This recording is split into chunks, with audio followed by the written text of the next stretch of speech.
What's up, everybody? This is Kieran Reese, so known as the Obsessed Compulsive Gamer, the O.C.G, and hopefully I'm live with Elden Ring!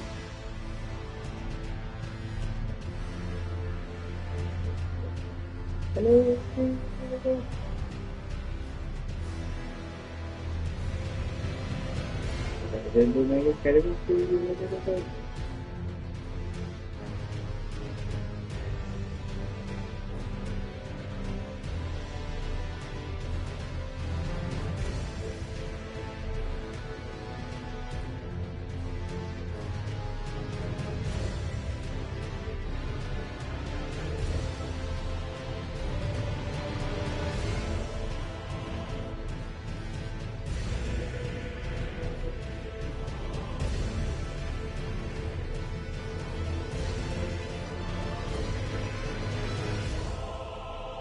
Hey, Chris.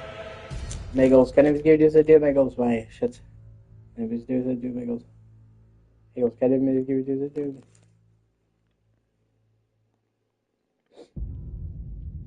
Hold on, just give me a second. My OCD is being a dick. I gotta do my OCD take. God in heaven, by what you mean God in heaven, only God in heaven, not code or sling for anyone else, just God in heaven and Jesus. Please listen to my words and intentions, not my thoughts, and do me 4 favors. 1, please forgive me for doing deals with drink. Please do some deals, make you say drink any of the consumer of dead end. 2, please let me do show off an exorcist. Now 3, please let me be okay. 4, please let this taste good and be good. Alright. Sorry about that. OCD is a bitch.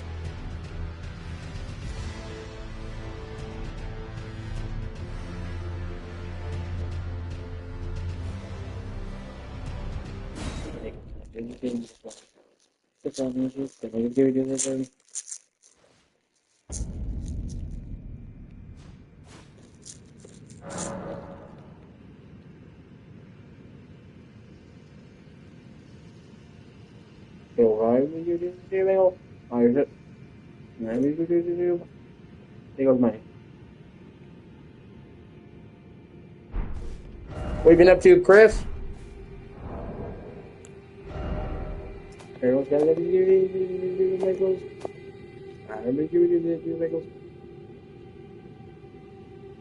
Alexi! See my cookie. I'll tell you a funny story here in a bit.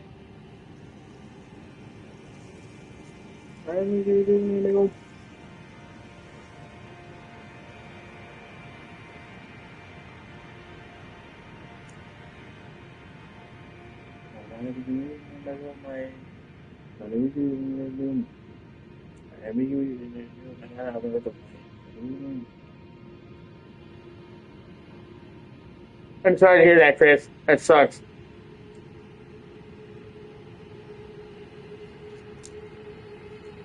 So, I was devastated at first because I lost 750k souls, Alex, because I got stuck in one of the tombs, the Azura Rises Hero's grave. There's like 5 of those fucking spinny wheel things, man. It's fucking brutal. So I lost like 750k. I was so pissed.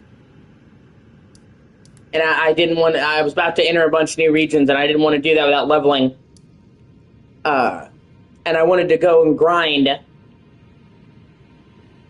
souls, you know, at outside Mogwin's Palace. But I specifically avoided the early way of doing it. You know, Vare, because he's evil. He has you kill innocent people. And I still have yet to enter the, you know, mountaintops of the giants. So, what I did was, I found out that you could do offline invasions for Vare, and you didn't have to win. You could lose. You could just start an invasion and then let them kill you 3 times, and then use the blood of an already dead Finger Maiden in the Church of Inhibition. So in that way, I was able to kind of jury rig a solution where I was able to go to Mog's Palace early without being an evil character.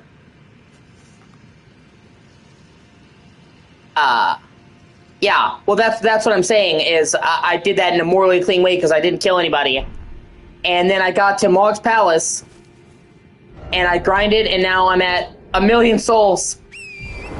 So I went from down 750,000 to up 1,000,000.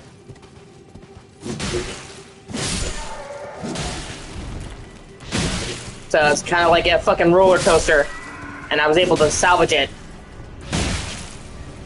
Yeah, there's nowhere else that even comes close.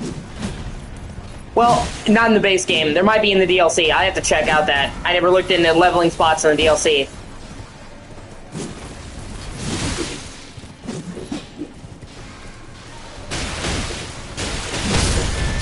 Really? Fuck them. I'm right there.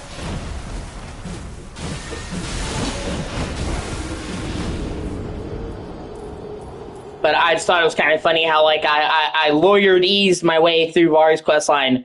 Where it's like, well, technically, I didn't kill anyone. Your Honor. I let them kill me. Well, that's good, man.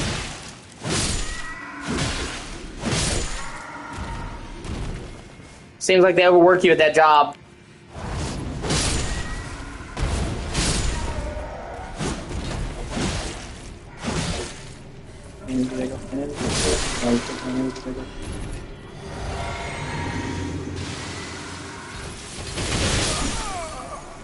Oh, thank God I popped my fucking thing. No, I never heard of that method.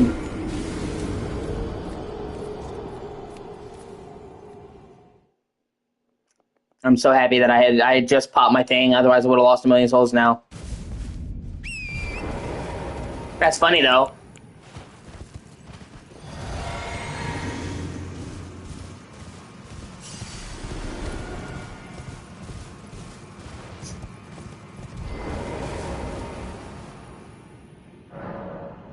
And actually, hold on.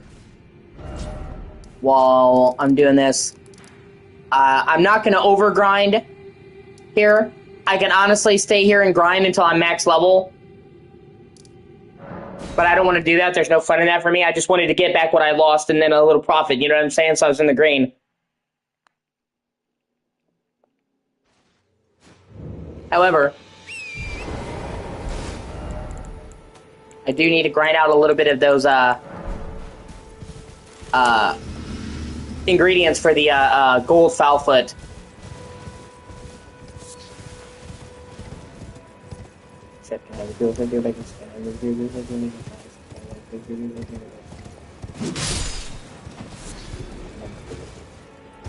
So right here,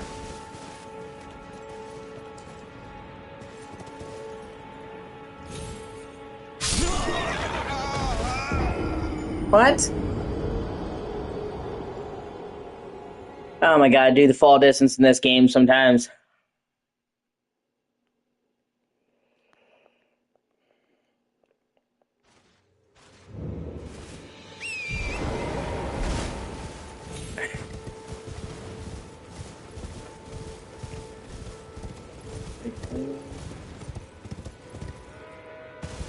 The game decided I fell too far, even though I've fallen way farther. The game is really picky in what it considers a lethal fall or not. I don't know why. See? That was about the same distance.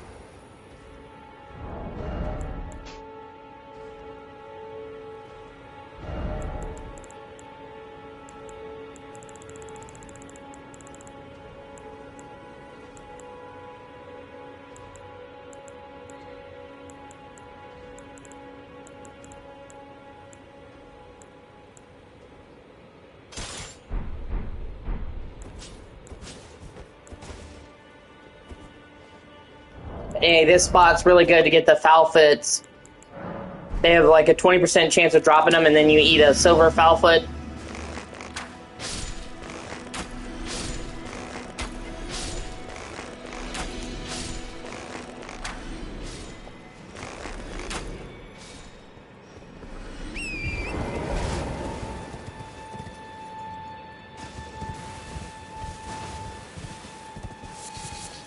There we go.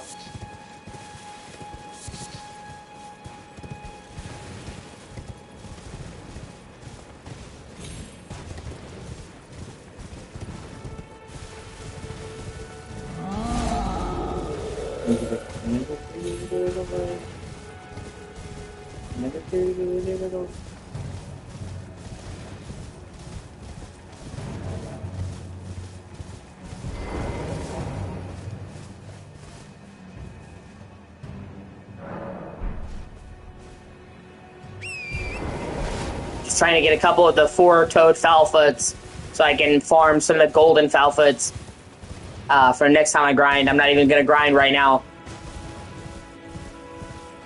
But I might as well do it now while I'm still talking about grinding.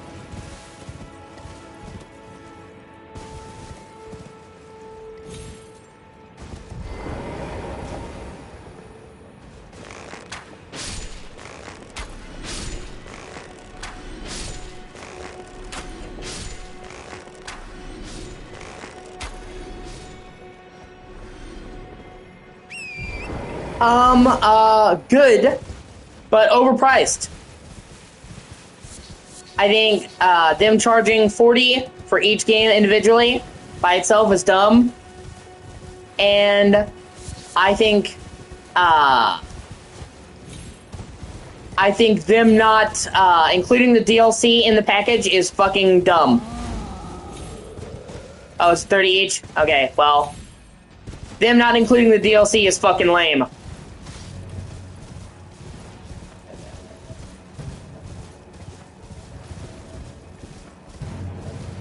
When you do a modern port, I understand this isn't a remaster, but when you do a modern port of a game to systems, it's customary to include the fucking DLC. And with how old Black Ops 1 and 2 are, and a re-release should include the fucking DLC as part of the sticker price. So, it's cool they're bringing it to PS5. Yeah, but that's what I'm saying. They still don't get a pass, though. Like, I know it's Activision being Activision, but I'm tired of Activision being Activision, dude.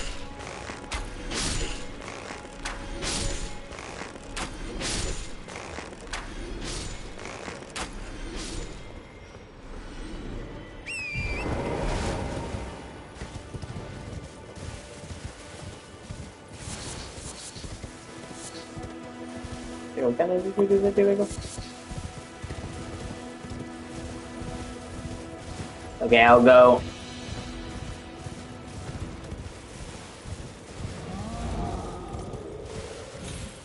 Also, hold on, let me check out what's the best bow. I think I can go and get the best bow in the game. I need to start speccing into bow shit.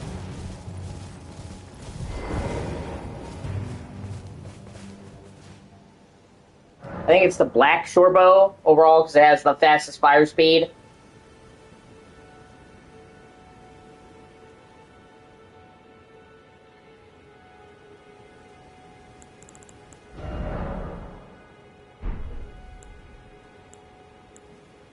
I also need to go get level 6 smithing stones. Because I have, like, one of my katanas is 23 and the other 17, that discrepancy.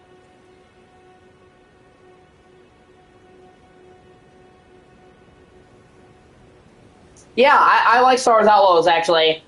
It got a lot of shit because it's a Ubisoft game, and people are hating on Ubisoft, but I don't think they deserve it. Hold on, let me do my OCD thing real quick. God Nevin, by which you mean God Nevin and only God Nevin, not go to sing for anyone else. God Nevin, Jesus, please listen to my thoughts. No, fuck, I'm sorry. My OCD is good. Just give me 1 second. God Nevin, by which you mean God Nevin and only God Nevin, not go to sing for anyone else. God Nevin and Jesus, please listen to my words and intentions and my thoughts to me 4 favors. 1, please forgive me for sins deals with strength. Please do sins deals, make it safe during getting closer to your dead man. 2, please reduce your weapons for now. 3, please remain okay. 4, with the speak and taste good. Sorry, my OCD has been bad lately. But yeah, I like Star Wars Outlaws a lot. I think it's actually underrated. People kind of just hated it without playing it because it's Ubisoft, and Ubisoft automatically means bad, apparently.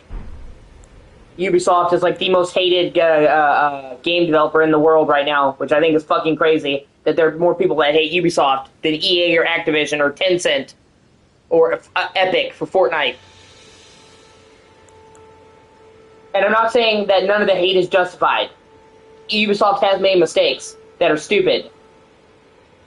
But I think the hatred is overblown I don't think they're anywhere near the worst game developer in the world, and I actually think they do a lot of good stuff, and all anyone ever talks about is the bad stuff. And there's actually a lot of cases of them not being greedy. Like giving free 60 FPS upgrades to all their old games. We've been going back to so many old games and giving them free upgrades that other people would have charged for.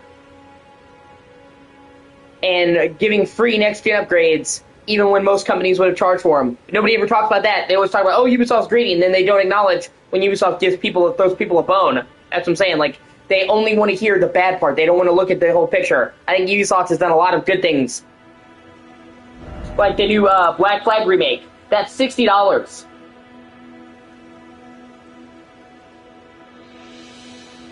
And that's a total from the ground up remake.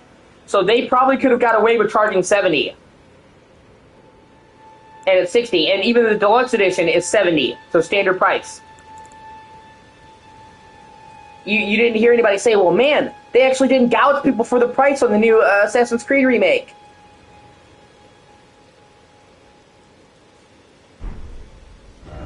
Nope, just, oh, Ubisoft bad. So it's like nobody actually sees the actual reality of the situation.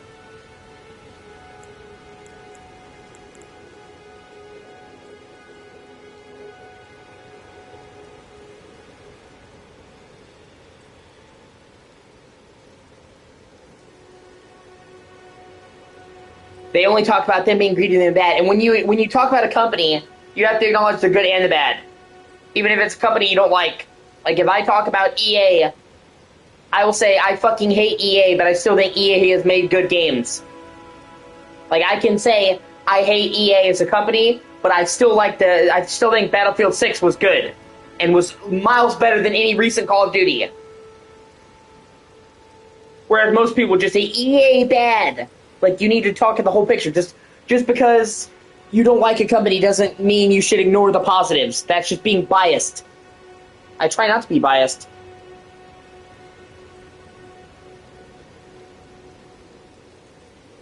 I mean, everybody's biased to a certain degree, but I actually try not to do it.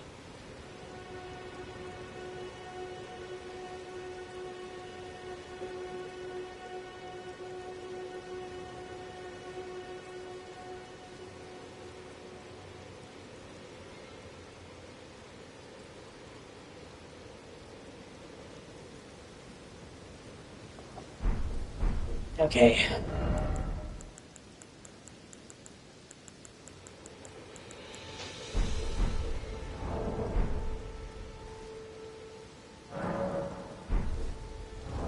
Let me level up now.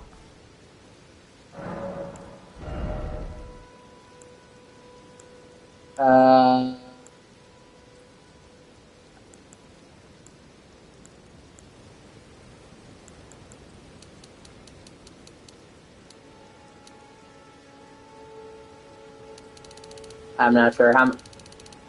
No, EA is being purchased by Saudi Arabia, which I don't know if that's better or worse at this point.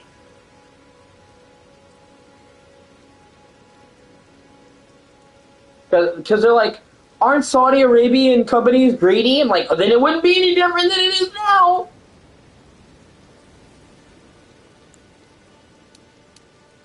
I'm trying to... I don't know, man. What do you think I should bump in my stats, Alex?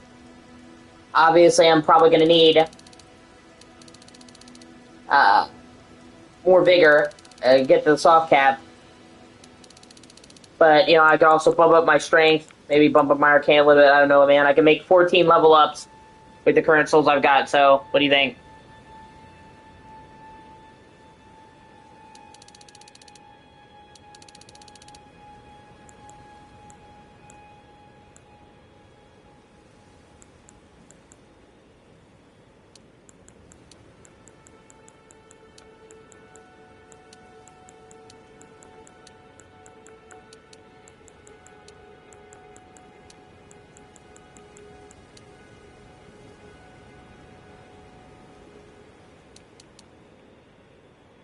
There.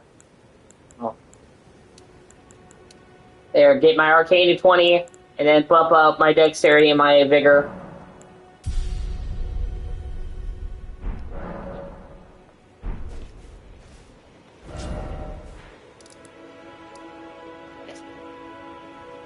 Yeah, that's fair. Alright, now I'm using a list to make sure I get all the NPC quests.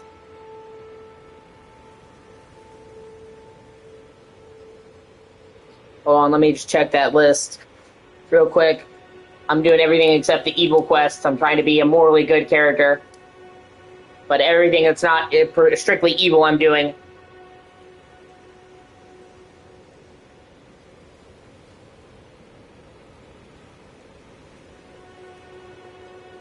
And so you have to be careful not to miss things. There's a lot of stuff you can miss.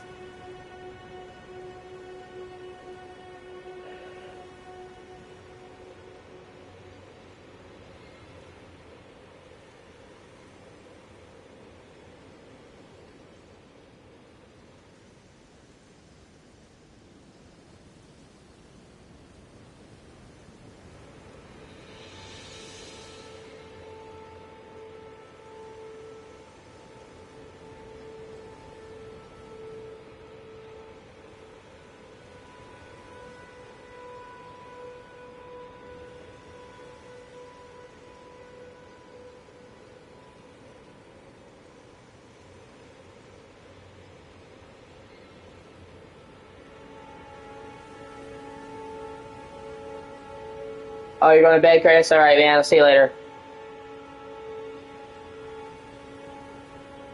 Okay, yeah, I'm good to go to Lindell. So that's what I'm going to do.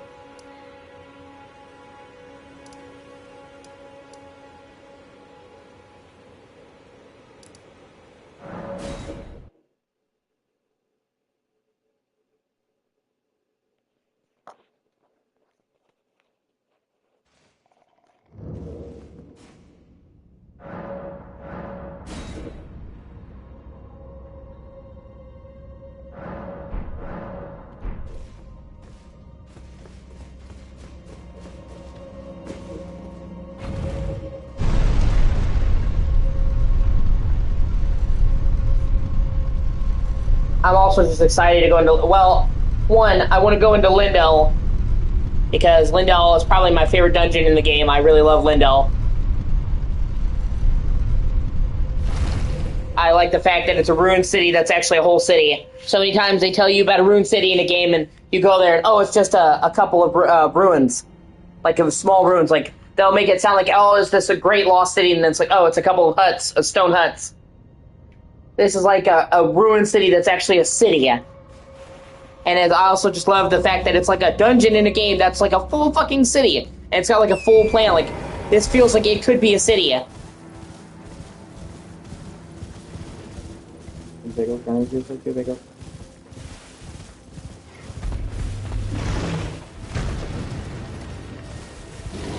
Like, it has a proper entrance, suburbs, royal palace, high grounds, low grounds, sewer, moat. It feels like it's laid out like a proper city would be.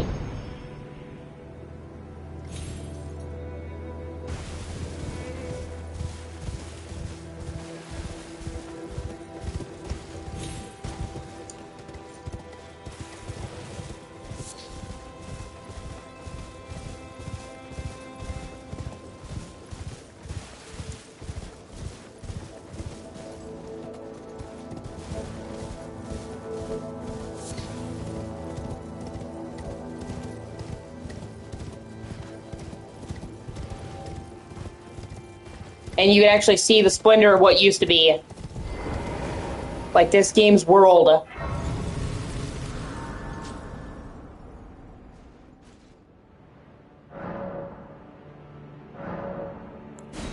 I'm trying to make sure it's not foggy when I enter the city.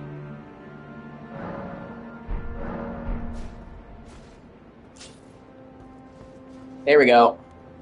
Because you get this beautiful view of the city when you go in, and I don't want to miss that because it's foggy. But, you see the beauty. You can literally see Lindell and think, man, before everything got fucked up, this would have been a really cool place to live.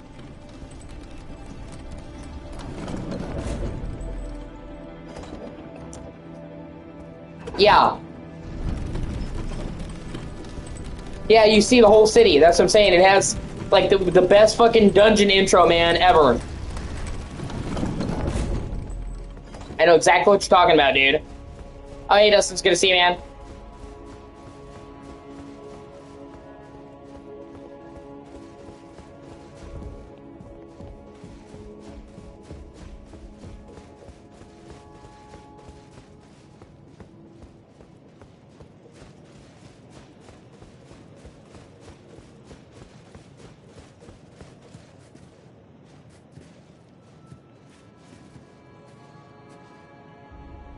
And then you're right underneath the tree. Yeah, I would say Lindell. I would say Lindell is one of my favorite areas in the series, Alex. Like, ever. Like, one of the best FromSoft areas ever. I don't know if I would say it's my favorite FromSoft area, but I would put this in, like, the top 10 best FromSoft areas.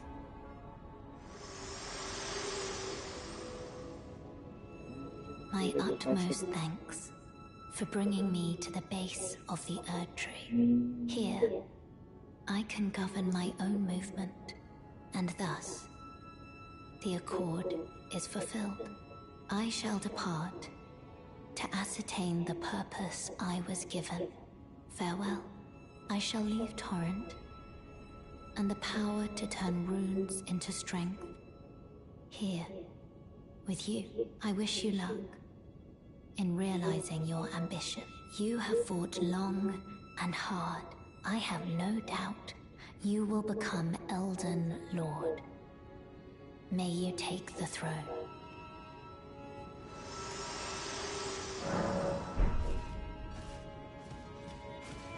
Bok the seamster, at your service, master. Ready to make adjustments to your garments. Master, did you see it? The Erd Tree. I don't really have the words for this. I was so dazzled. I felt something stir in my breast. The Erd Tree is waiting for you, master. I know it, I do. I feel it in my bones. Bok is such a G, man. Master, my apologies. Your wardrobe includes the garb of the old demigods, and I'm afraid I can't make adjustments to them. My mum told me once that a royal seamster would do them up in a jiffy. Just wait, master. Before long, I'll be that good too. Is that a gift for my undeserving self? Thank you kindly. But what on earth could it... Amazing! I've never seen a golden needle. Not in all my life. With a spectacular royal crest to boot. Are you certain that this is for me? I can hardly believe it. Have faith in me, master. I'll polish my craft enough that I deserve this golden gift. I'll be the golden seamster, Bok. So you find him, to sew anything, even the threads of the demigods.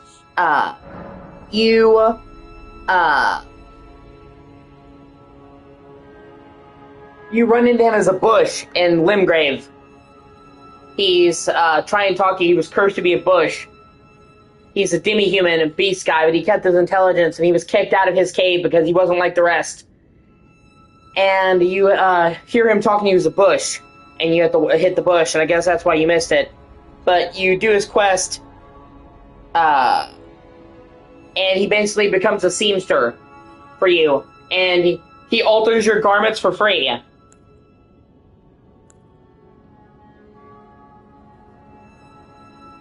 And he's one of the few incredibly nice people.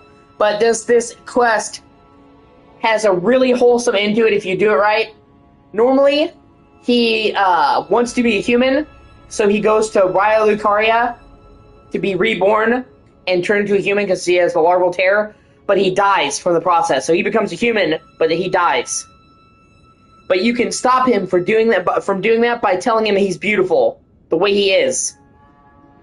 And he's like, my mom always told me I was beautiful, but I never believed her. And he's like, but if you tell me, I believe you. And it's like, it's really wholesome, because if you do the quest right, you basically tell him to accept himself the way he is.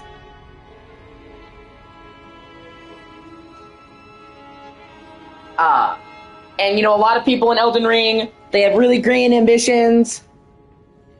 They want to be the Lord, they want to own this, they want to own that. He just wants to help people.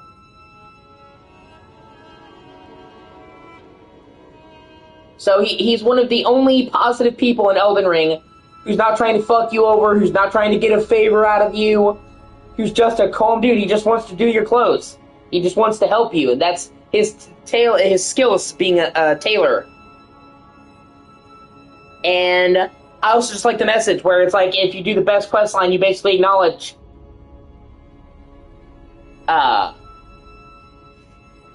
hey, you're good as you are. And he's like, I'm gonna be the golden god seamster.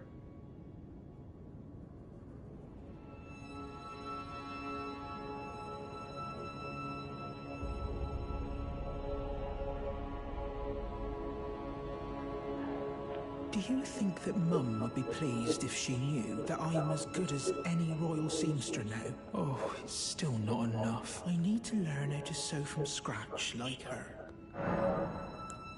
Master, have you ever wished you might be born again? Well, they say that Renala of Rea Lucaria has the power to help people be reborn. Oh, me? Reborn? Oh, look at me. When you're this ugly, well, being reborn, it would hardly make a difference, I'm afraid. Master, may I ask you something? Would you mind if I called you Lord? I heard that you and the other Tarnished seek the throne of the Elden Lord. Well, I know that you will be the one, and you'd make just the manner of kind-hearted Lord that I'd wish for. So please, if you would, allow me to call you Lord. You don't say. Thank you. Thank you, my lord, my lord, my lord. Please become Elden Lord, and please let I, Bok the seamster, remain. He's just a super chill guy. Going already, my lord. Please do be safe on your journeys. Hold on.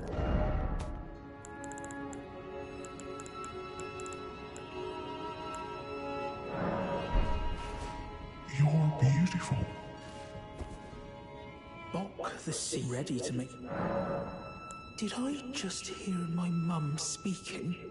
Thank you very much. Mum was always the only one who said I was beautiful. And now, my dear Lord, let me hear her voice. Oh, please, if I may dream just once, do you feel the same way my mum did, my lord? Do you think I'm beautiful, despite these looks? Oh, my lord, my dear lord, I, Bok the seamster, am forever in your service. May the throne of Elden Lord be yours.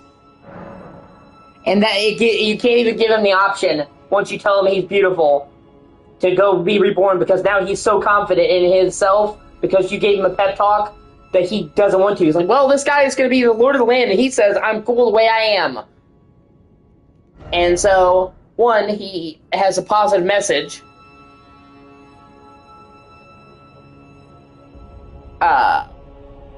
Two, he's just a nice dude who just wants to help people.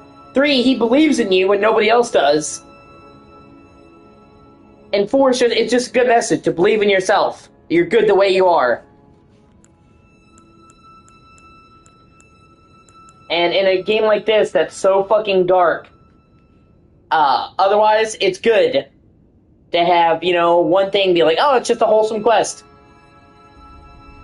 And Bok even survives the city destruction.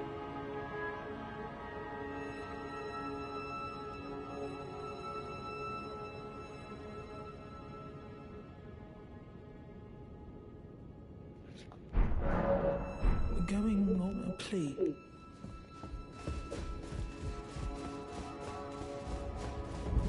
See? And then they give you this amazing view.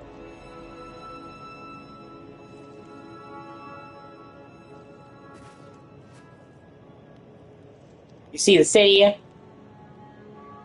with the high district. You see the low district. You have the giant dragon's fucking grave. You have these weird things playing the trumpet.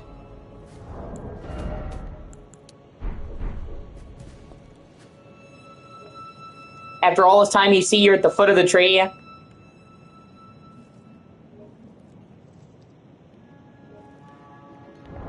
So you have this feeling of, man, I've come so far. Everything about this area just hits. Oh, really? That's cool. No, I didn't know that.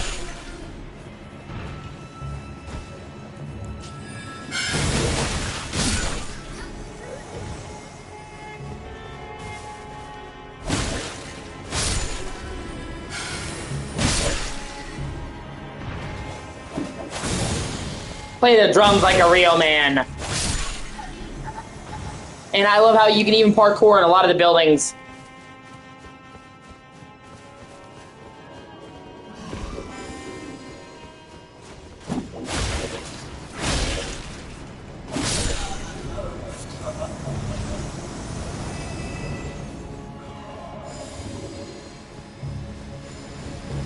Oh, that's cool.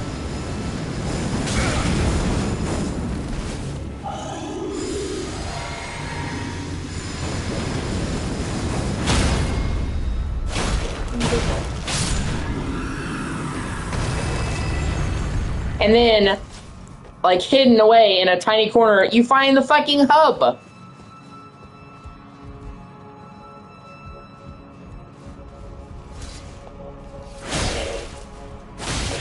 It's like finding, I don't know if you've ever been in the hub. The round table that you find here, but yeah, it's fucking awesome.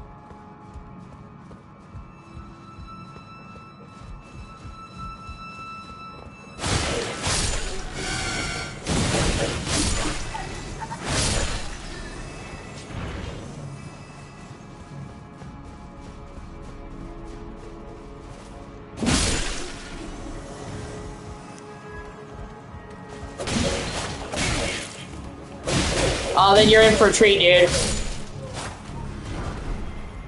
Because when you find the round table hold in the hub, it's actually bigger and grander than it was in the real game. In the hub you go to in the game.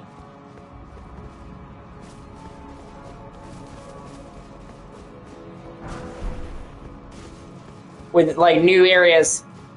And I wish that those areas had actually been in the base game hub.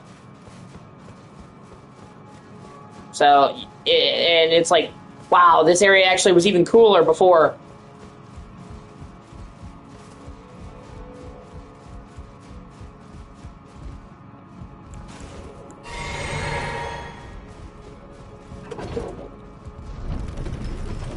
Yeah, I see you down there.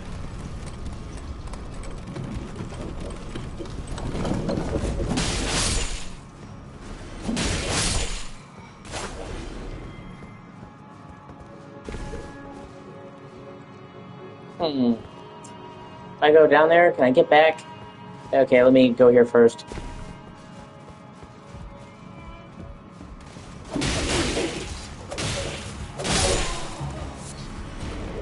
And then just when you think, oh, I've seen everything there's to see in the city. There's a giant sewer beneath here. And the sewer is basically a dungeon in and of itself. It's ridiculous.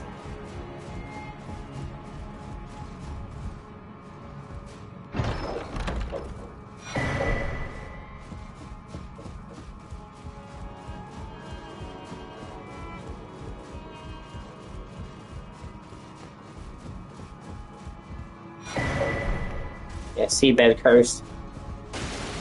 That's for dung eater. Shithead.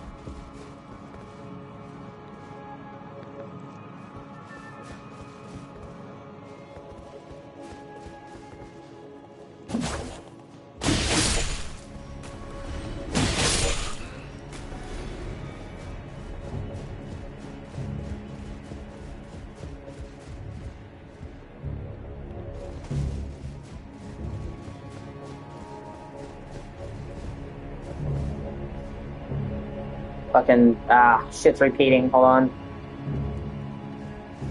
And then fucking... With some areas in Elden Ring, there's a sense that they reuse assets. But all the assets in this area feel completely made for this area. You know what I mean?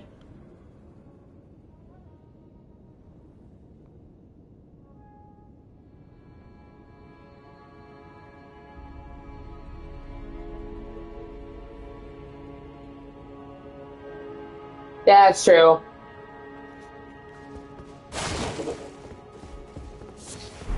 They are a labyrinth.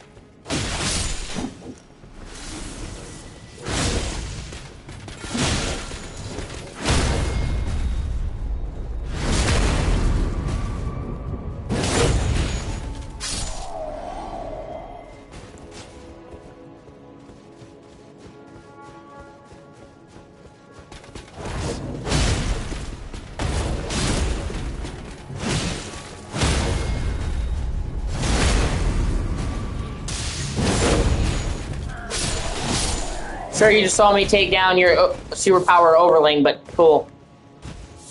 Or, yeah, overling. Your overlord, but yeah, come at me.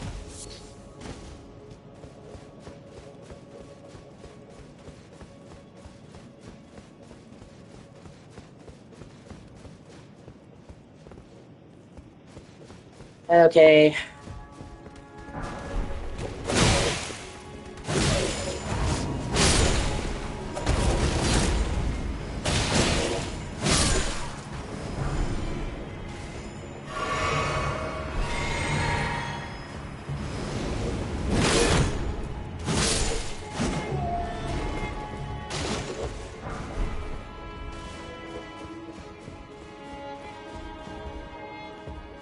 Okay.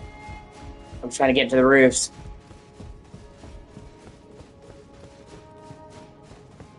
Okay, I didn't go here yet.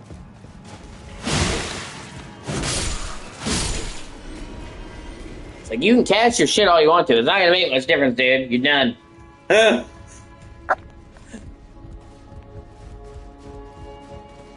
goes. Gonna do sit, do make goes funny. Shit's hey, do make goes.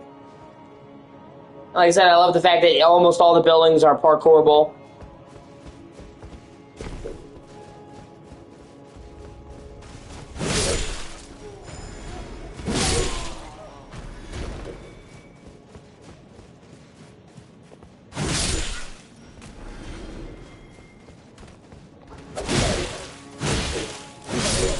Yeah, baby? My cat's meowing at me. You wanna come up here? You can go up here.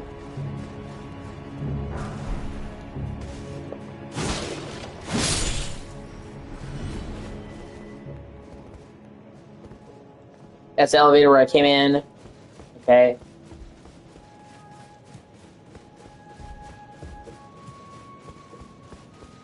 Parkour! Parkour!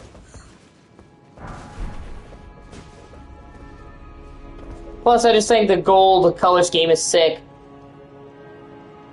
If you're gonna go all out and have a royal kingdom, you might as well fucking have that gold drip.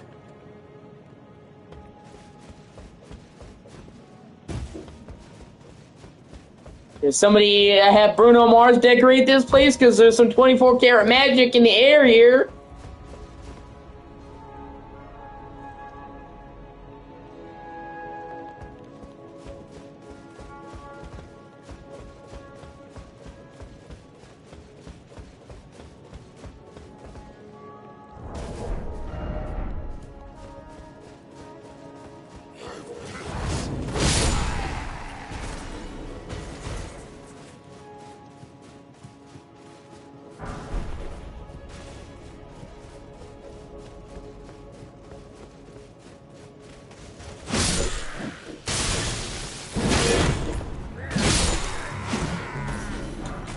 Come here, baby.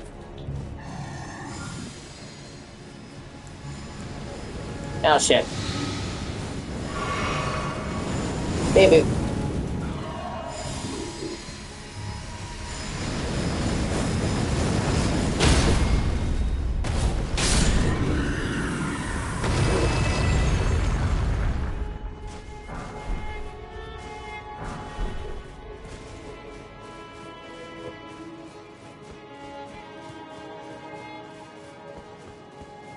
Oh, you went out? Okay.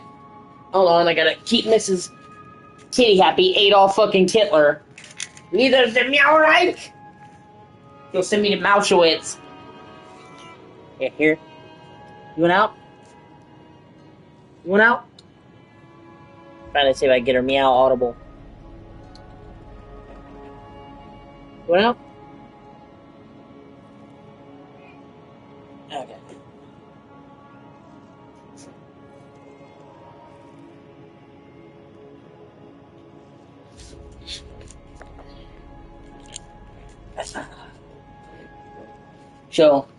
If I'm not careful, she'll send the Meow Stopo after me.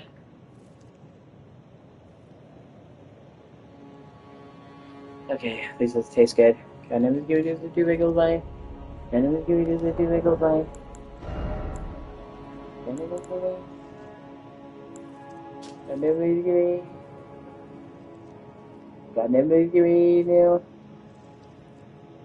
Can I give you? Sorry, I'm just trying to. Like, imagine if you had to do a fucking O.C.G ritual before you took a drink of anything. How that would hurt you, dude. How insane you'd feel.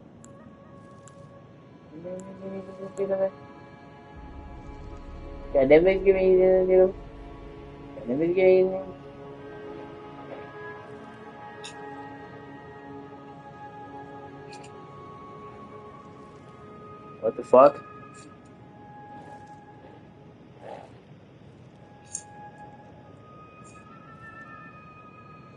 There's a bend in my straw. Fuck me.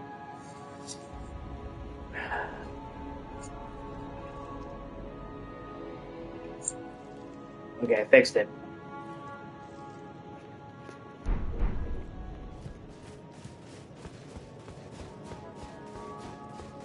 It's an OCD thing. I have to drink those with a straw.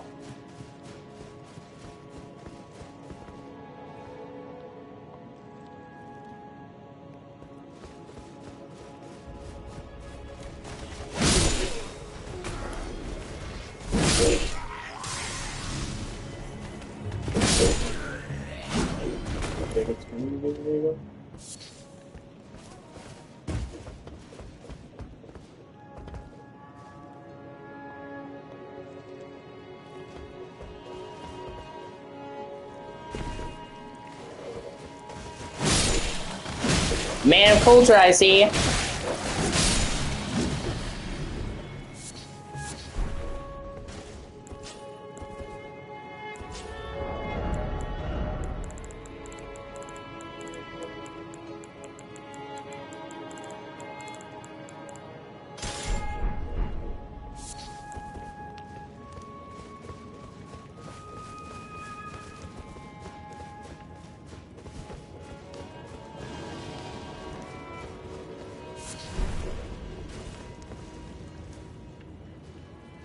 Oh no, that's terrific.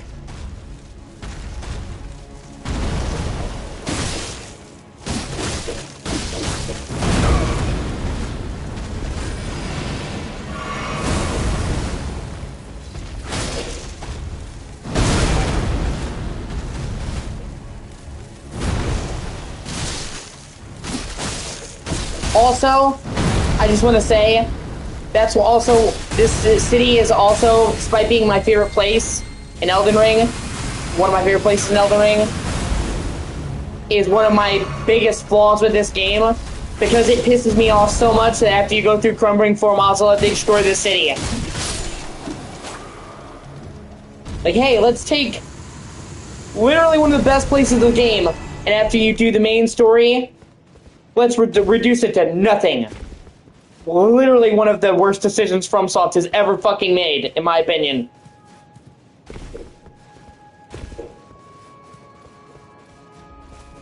And you don't... normally... they do missables in FromSoft games, but they're specific quest lines. You know what I mean? Not massive areas get reduced to nothing. I can't think of another area, FromSoft game where they've taken a massive area like this and turned it into nothing.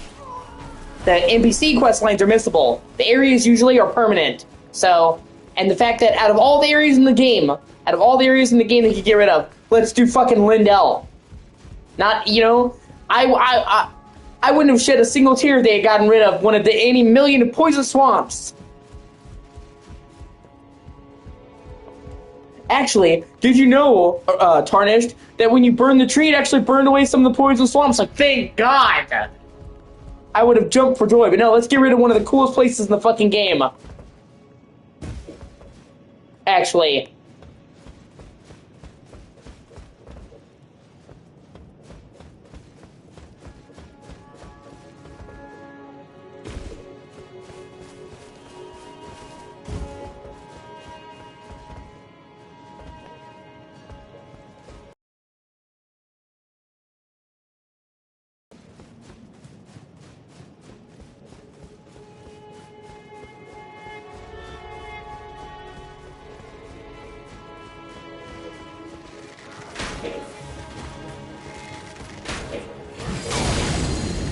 And honestly, if there's anything that FromSoft needs to work on, it's their quest structure. For one,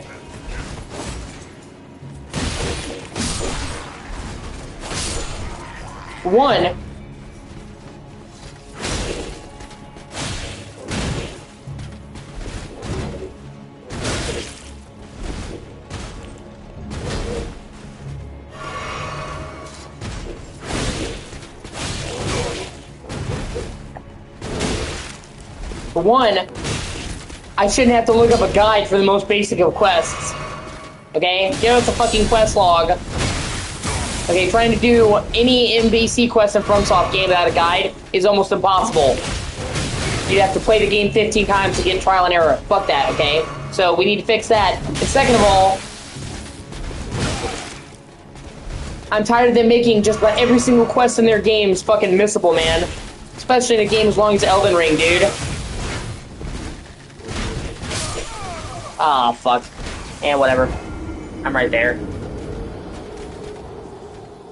Let's take a game as long as Elden Ring, which is potentially over 100 hours long. And let's make all of the quests missable.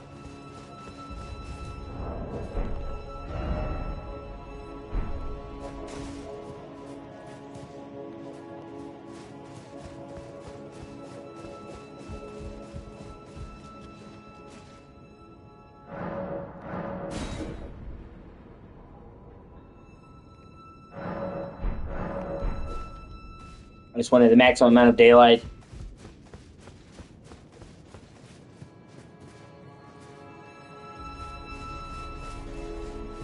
So it's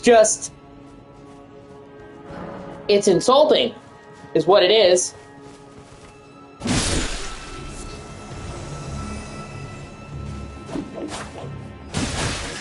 And some of them are literally so specific that there's no way that you would know it. Like I said, Roger, I was talking about his questline. His questline is literally completely null and void if you talk to Ranny. Because according to the way the game handles the quest triggers, you have to do the end of his questline, and he will tell you to go to Ranny at the end of his questline. Because he's studying, you know, how the death started with the gods, the Night of the Black Knives, and Randy's the one who did it. I'm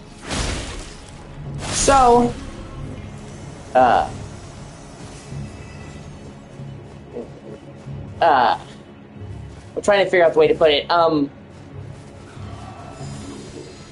The game has a check where it's like, have you done all of Roger's steps? And that check that plays for his quest only plays in that one conversation. So, if you're doing Roger's questline, which is a very rare questline, and you talk to Ranny, you automatically fail his questline without even knowing why. And, you know, a bunch of NPCs, Vlad, Iggy, direct you to Ranny. It's not just Roger. So, literally, just talking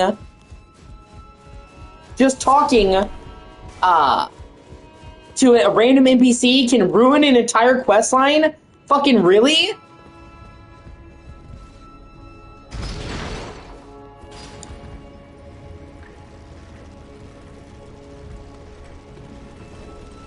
And that's just a prominent example. There's many other examples of that in this game, where if you don't do this one specific thing, you break the quest.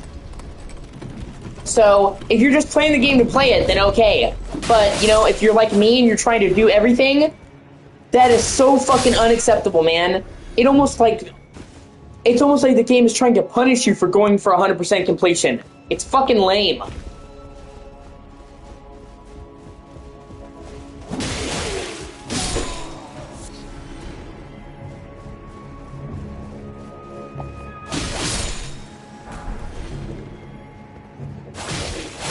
You know, very rarely is it acceptable to do missable quest lines in a game for me.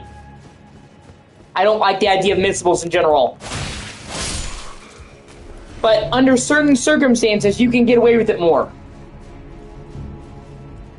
You know, in Resident Evil Requiem, RE9, there's a couple missables, obviously, because you at certain points you leave areas and you don't go back. Obviously, once you leave the care facility, anything you didn't do in the care facility is not going to be done. That just makes sense.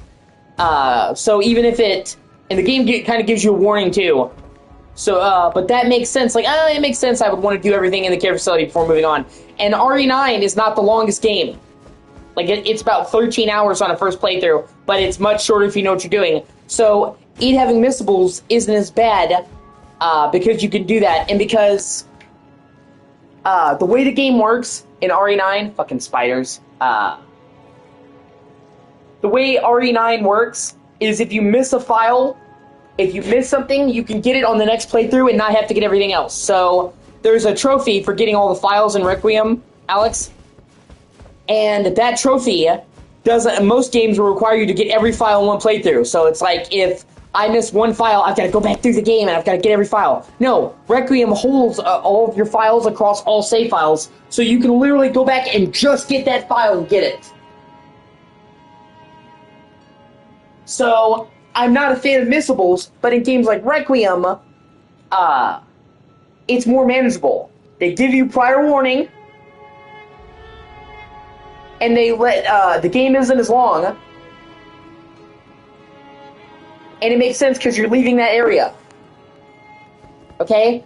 Or Red Dead Redemption 2. There is a fair bit of missable quests in Red Dead Redemption 2, because, well, frankly, a lot of the people in the game die later on. And you know that. And, I don't know how familiar you are with the story of Red Dead 2, so I'm not going to go into details, but in that case, it makes sense that side quests with certain characters would no longer be available after they fucking die. And areas that are tied to, like, certain locations make sense that when you leave, you wouldn't be able to do them because the group is on the run. They're not going to go back to there. So, while I don't like the fact, I don't like the fact that there are missables in Red Dead. They make sense. Obviously, you can't do quests for people that die. And obviously, you can't do location-specific quests after you've left, because they're on the run. But what's even cooler is all of the quests that are missable, they're called honor quests, do not contribute to 100% completion. So, if you missed out on them, you don't get the money, you don't get the unique rewards, you don't get the cool mission, because usually these honor quests flesh out the characters. So they're actually quests worth doing. But if you miss them, you can still get 100% completion according to the game and get the trophy. So even in the sense of missables, Rockstar specifically makes it so it's never possible to fuck yourself out of 100%. And I really appreciate that. Obviously, yeah, you want to do the quests I'm talking about because they're good quests and they flesh out the story. But say you made a mistake and you missed one, you're not now fucked out of getting the platinum. So they actually handle it well in that game. This game is so long, and some of the there's no warning for these quests. Like, you get the one warning before you burn the tree. You know what I'm saying? When you go up to Crumbling Form, she's like, should I light the thing? But you don't get a warning for any of the other things. And a lot of the time, they'll just cancel out quest lines without even telling you. And without sense, like, I can still go to this area. And, oh, nope. Because of some arbitrary reason, I'm fucked. So, like, literally, even though I've played this game, God knows how many times, hold on a second, 224 hours in the PS4 version alone. I put a good amount of time in the PS5 version. I'm currently playing the PS4 version because, one, it has a more stable frame rate on PS4. If you play the PS4 version on PS5, it's more stable. Like, it's pretty much locked at 60, whereas the PS5 version can wobble. But I can back up my saves to an external hard drive. I have an external hard drive to back up my saves, and I like being able to manually back up my saves. And for whatever fucking stupid reason, Sony will let you manually back up your saves to a hard drive for PS5. They did it for PS4 and then stopped doing it for PS5. I really like being able to have my console saves specifically backed up to a hard drive for safety. So I like being able to have my Elden Ring shit backed up, so that's why I'm playing on PS4. But I just like the security, man.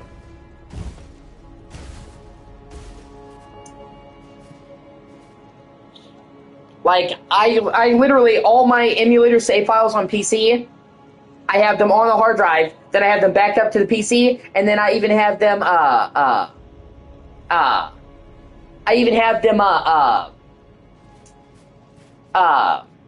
backed up to a third hard drive. Alex, I basically have triple redundancy.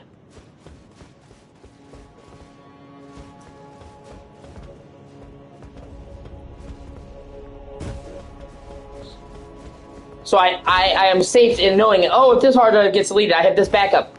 And doing that, having those backups, having the three different sources for the same saves, gives me a feeling of security. I just want to be able to back up my shit. And I actually really like the fact that PS4 lets you do that, because Xbox didn't.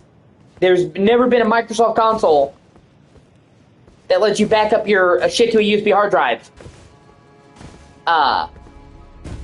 Or external hard drive, I'm sorry. I think 360 lets you use the USB, but not an external hard drive.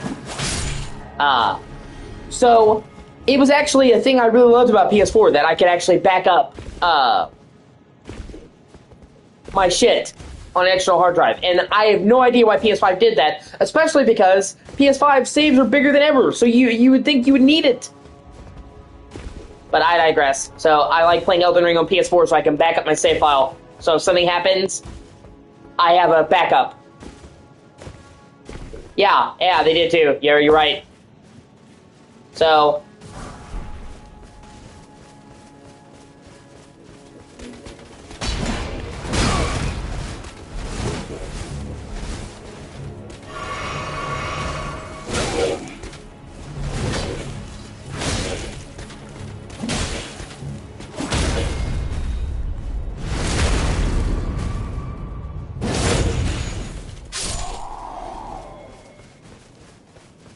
I'm gonna do everything I can before I burn the tree. I'm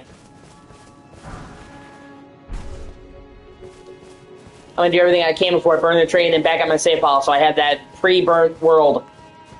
And I can only do that on PS4. Also, another feature that PS4 had that PS5 didn't. On PS4, Alex, you could check the patch notes for each game. I don't know if you know you could do that. But you hit the start button on each game in the menu and you can check the patch notes to see what the patch did. That is a really fucking great feature that I don't know why Sony discontinued, where literally you could check what was updated in-game without having to look for something external. And obviously it was up to the developer. Some people didn't use it because they were lazy, but a lot of people did, so you could check the patch notes in-game without having to open up your phone. That was such a great feature. I don't know why they stopped doing that. Shit.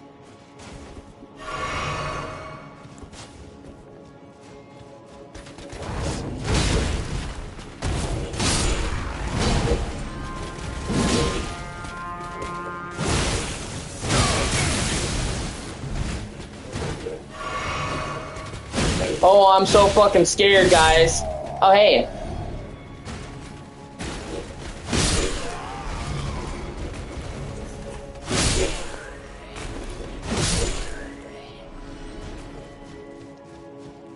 It's like, oh, he blowed his horn. I'm scared now.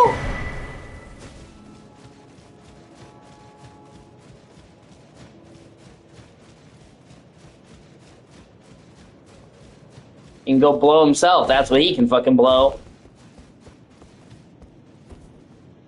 And I like how you can find multiple entries and exits out of the city. That's another thing I think is really cool. You come in on the high rampart, and then you can actually find the way out the main gate, and then you can even find the way out here, too. Shit like that is fucking neat.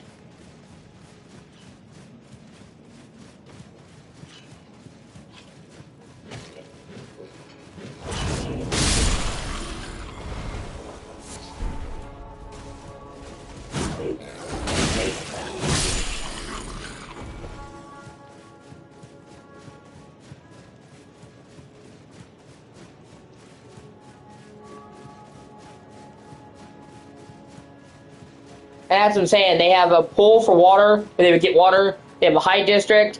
They have a low district. They have guarded estates. They have sewers. They have residential buildings. They have a garden. This feels like it's made out to be a full city. How many fucking games have you played, Alex, where it's like, oh, this is a lost city, and it's like, it's a stone cave, like... Half of the ruins in Skyrim were lost settlements. It's like, dude, this lost city is just a cave with some Draugr in it.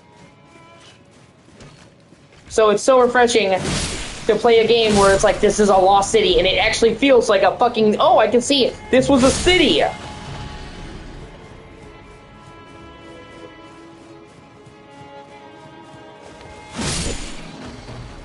No, because like literally most of the Draugr caves in Skyrim were originally Draugr settlements. And it's like, dude, I do not believe for a second that people actually lived here. Like, come on, bro.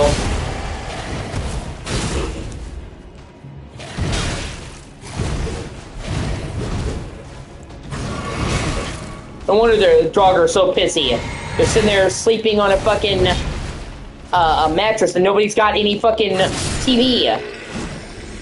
This is my settlement, I'd be fucking upset too. Whole dark cave under the ground.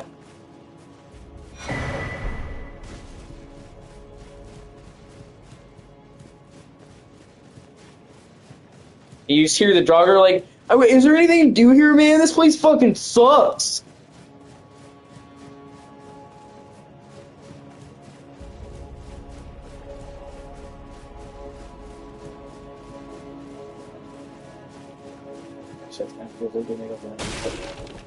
But like this place, you know, really feels like, oh, this could be a city. Like it's mapped out like a real city would be. Multiple entries, multiple exits, a main road, guard, you know what I'm saying? Like it has all the things that you would think a capital city would have.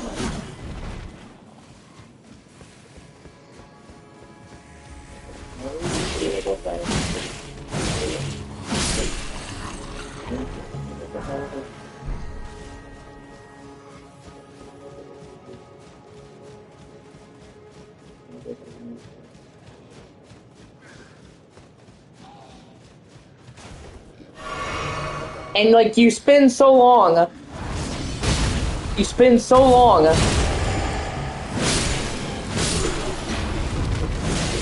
trying to get to the tree that if you had made it to the tree and it wasn't something really cool at the tree, it would have been a letdown.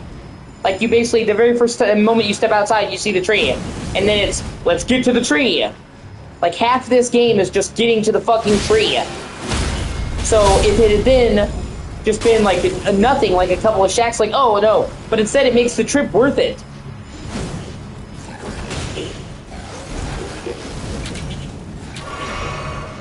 You know, and all these games, in a lot of these games, from soft games, but in again, a lot of games in general, they're like, man, this place used to be really cool before the fall. But you don't ever see any hint of that fall. You know what I mean?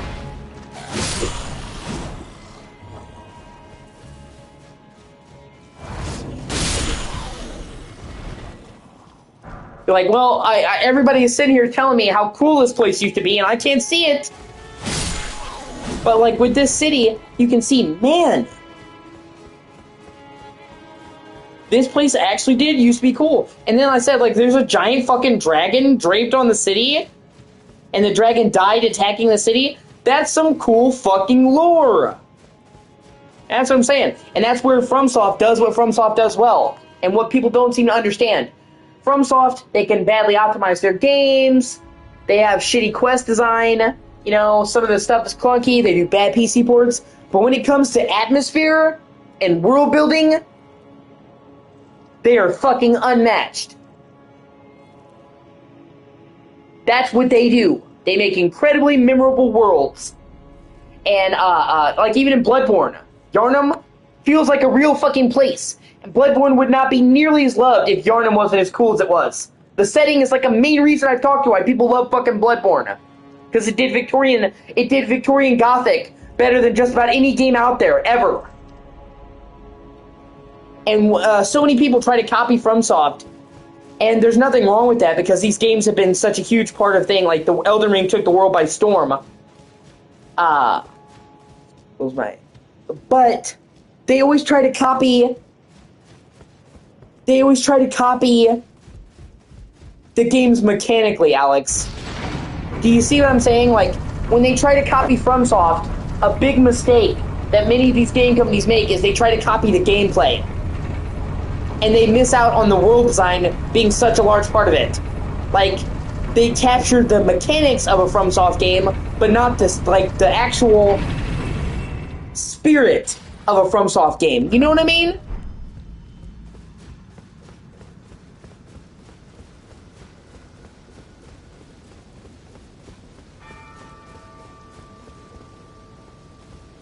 Yeah, you have to beat the bosses to lift, I remember.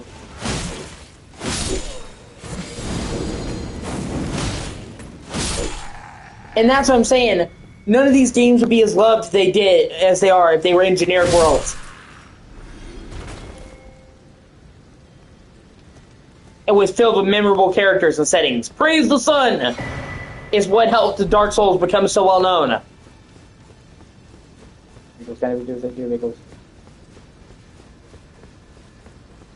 So it's a shame to me that a lot of these game companies that try to copy FromSoft don't copy one of the most memorable parts.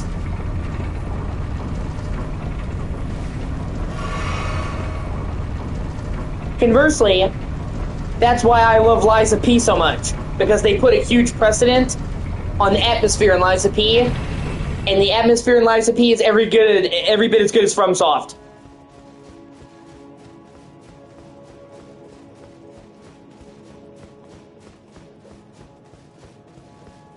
And it's one of the only games that can match FromSoft in the atmosphere. It's a beautiful, handcrafted city that feels like it could be a turn-of-the-century European city.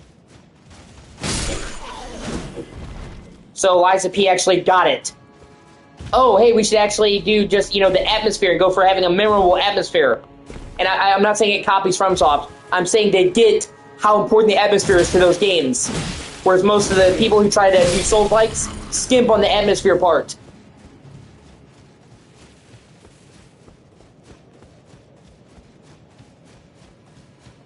And if you ever get the chance to play Lies of P, I think it may be on PS Plus now. It's come and gone, I'd have to check. But Lies of P is so fucking great, dude. I would honestly say it's one of my favorite games of all time ever. I fucking love Lies of P.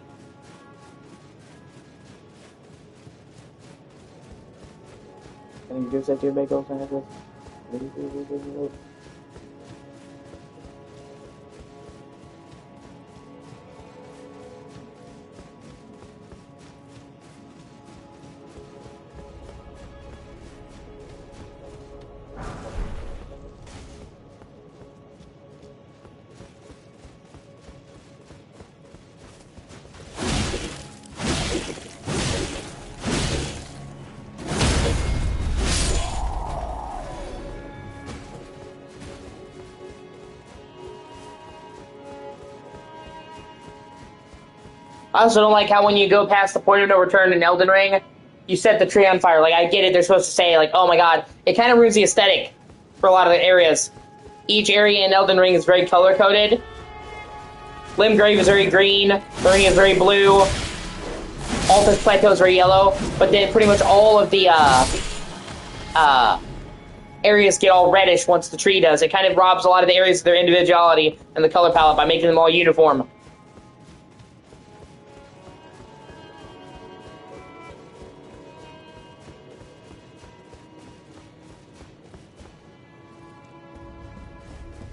Of course you do, because you're a post-apocalyptic edgelord.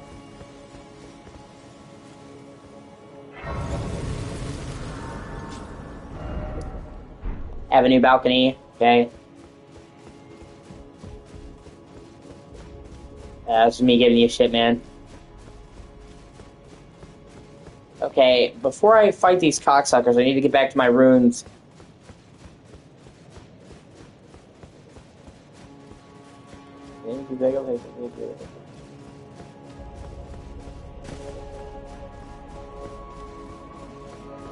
They're supposedly in this direction, but that can mean fucking anywhere.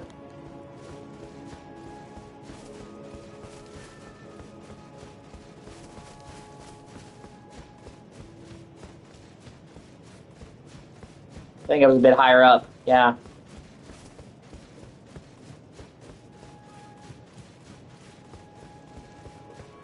Believe it or not, Dark Souls 3 actually does something similar that I don't like.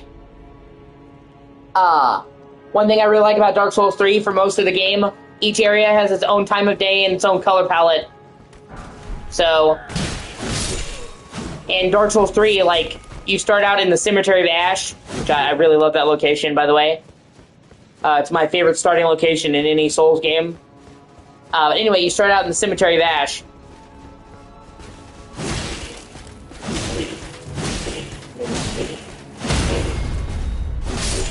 And it's all gray.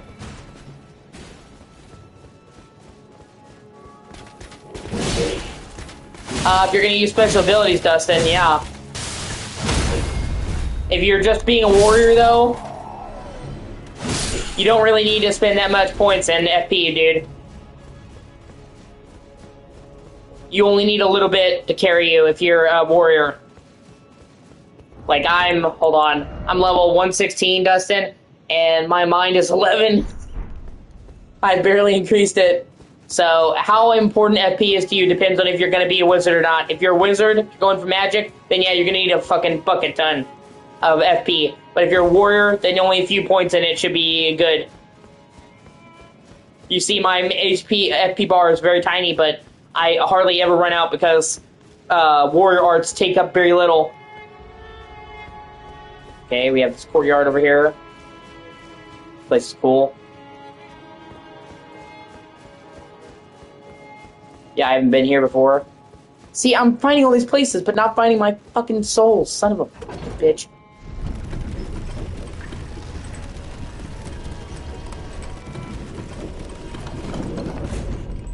Okay, no, this is to the lower city. I don't want to do that yet.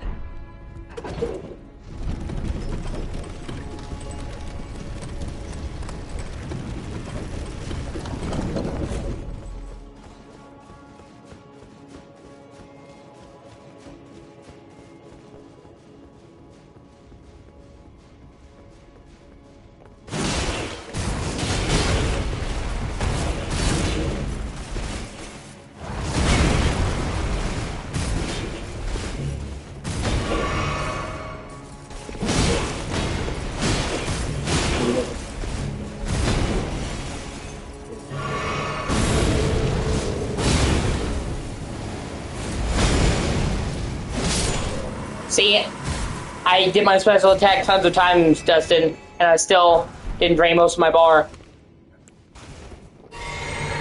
And now I'm full with one sip. So, that's your question. If you're going for warrior, then no, you don't need a lot of FP. A little bit will go a long way. If you're doing any kind of magic, then yeah, you're gonna need a lot.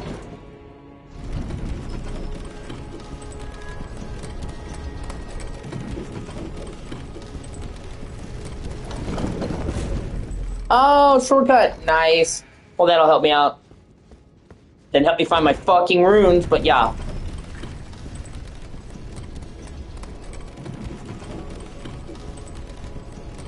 That's the Souls player's favorite word, baby. Shortcut. This here almost looks like a Greek pantheon. That's cool.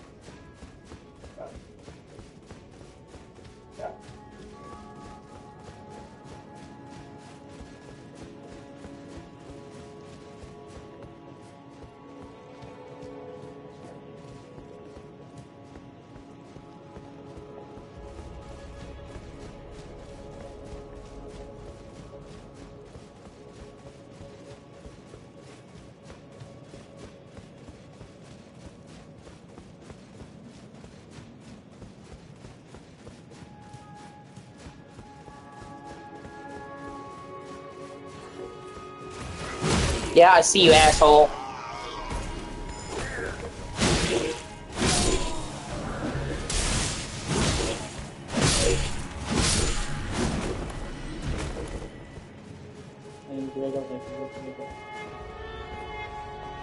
Okay, yeah, here we go. Finally. Oh yeah, this is where I got ganked.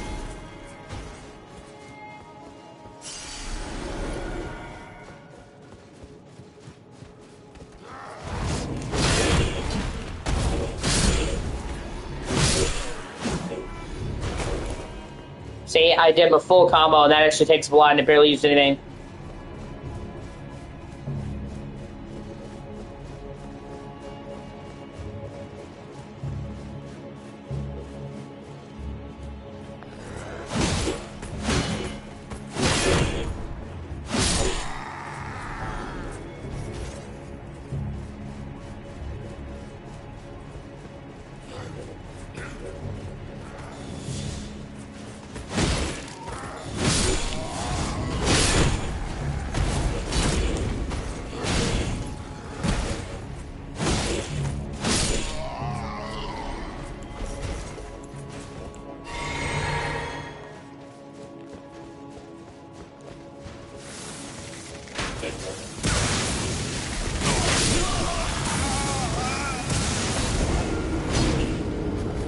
Fucking lightning, bro.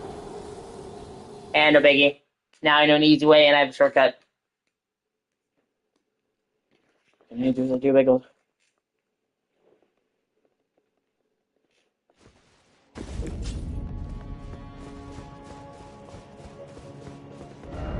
and I had that other side of grace.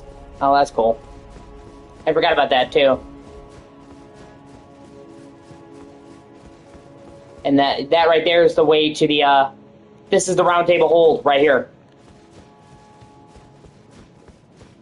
It's called the Fortified Manor, originally.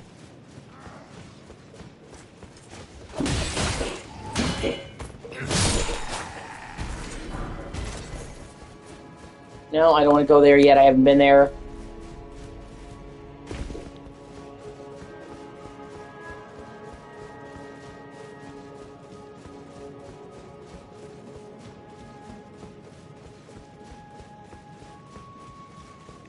No.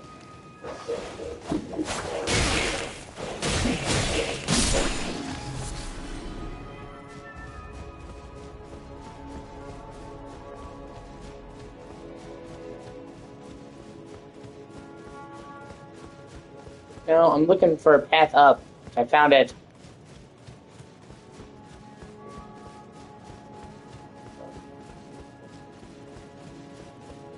Here we go. Also, FromSoft games, man, I'm so tired of having to do the Souls Claw. So you talked about that before, Alex. So let me click the button to sprint, dude. Having to spend 90% of the game holding down circle fucking sucks. Many Souls-likes are just letting you click to sprint, okay? Make that a fucking thing.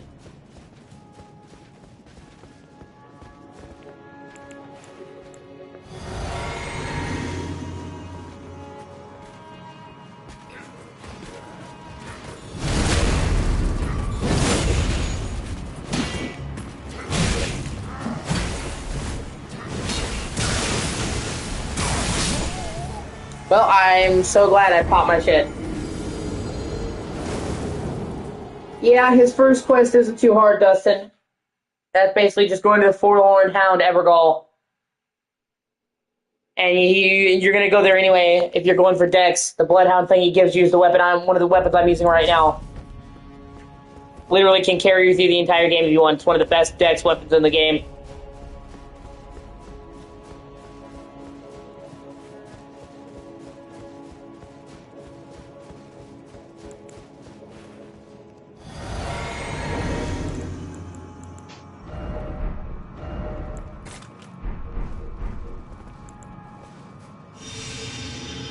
Let's buff my sword with magic. Why? Because why not? I've got plenty of to spare.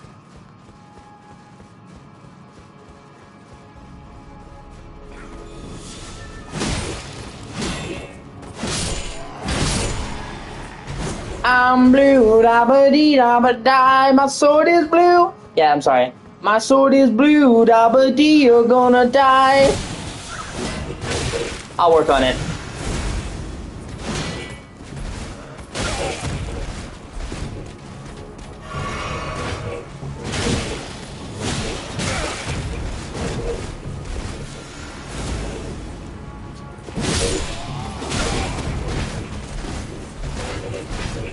Nothing like the good old Gang Brigade.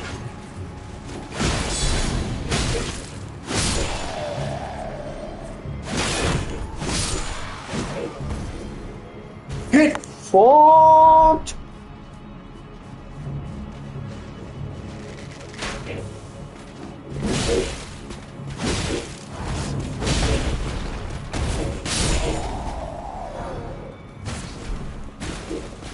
How you like me now, you little bitch? And see, this is actually the spear that took down the dragon, by the way.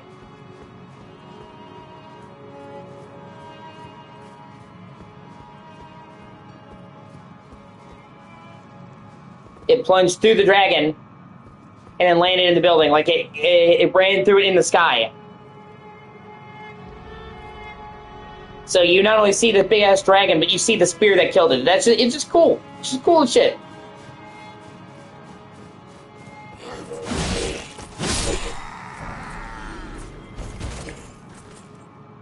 If my sword is blue, it means you're gonna die. Yo, listen up. Here's a story about a guy that turned his sword blue.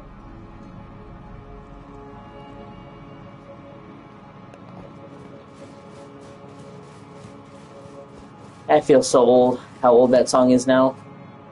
The song's like 30 years old now. I'm 30 years old, but yeah. I don't care. There will never be a time where fucking blue does not slap. That is one of the best fucking dance songs of all time ever, and I will die on that fucking hill.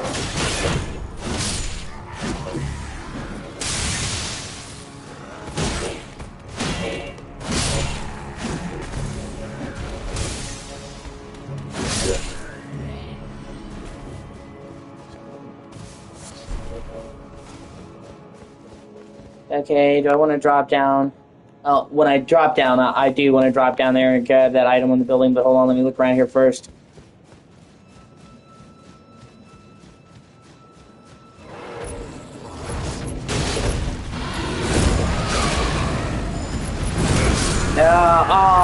You cocksucker. Yeah, I should have gone to the perfumer first. Oh well, doesn't matter.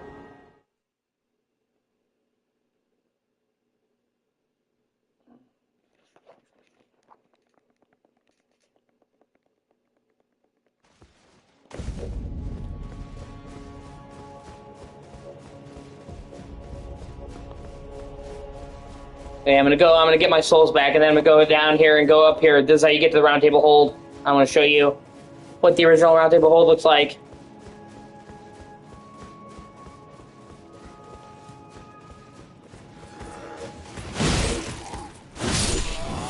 Because it's really cool. You know, I actually had a conversation with the guy who does Boundary Break over this.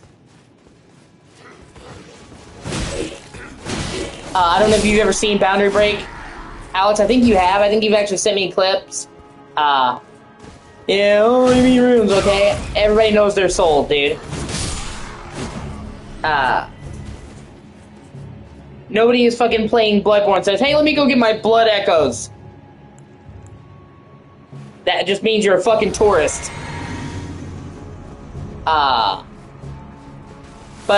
You know, I'm sure you know Boundary Break. I think you sent me clips from Boundary Break before, Alex. Or maybe it was Dustin.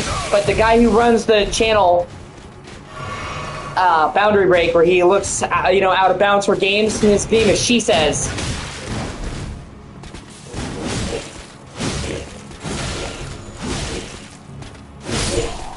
But he is the guy on YouTube who started looking behind the scenes at cameras, and he started a whole trend. But anyway, the guy's name is She Says. S-H-E-S-E-Z. He's the guy who made it a thing. And, he was making videos about Elden Ring back when the Elden Ring came out, and he was asking people to give him advice. And he didn't know that you could find the Round Table Hold in-game. And I was the one who told him about it. And we actually talked in the DMs about that. And he wanted me to give him footage of it, and I couldn't because I'd already beaten the game and went into New Game Plus. But I still remember actually talking to him about the Round Table Hold and being the one to tell him that.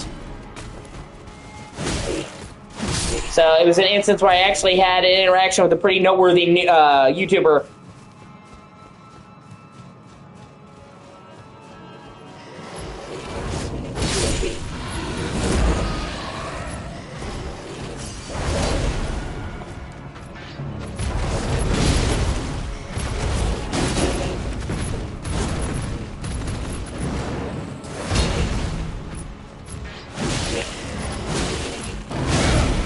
He also seemed like a super nice guy. Some people get hype on YouTube and they suddenly think their shit don't stink. But he wasn't like that. He seemed like a really level-headed guy.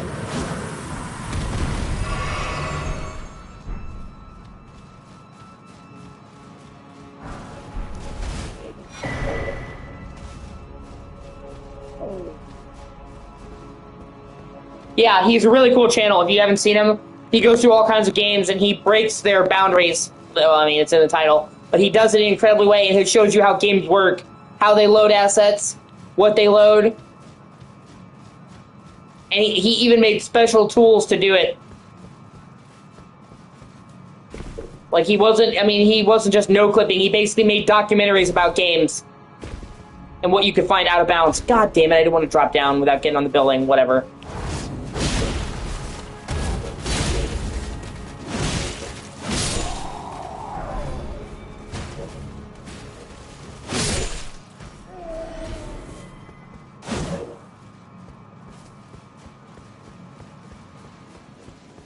So not only do you see some really cool things, but you actually learn about how games are rendered and how games are made. Like, he breaks it down. Well, this is how this game renders this.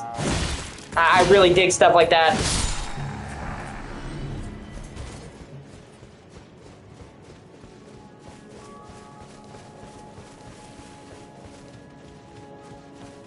So you'll see cool things about your favorite games, because he has so many good games, like Zelda, Elden Ring. He did one for Elden Ring, and they showed, like, a wide pan of the city of Lindell with special debug tools. Super cool. Even showing how much they render at once.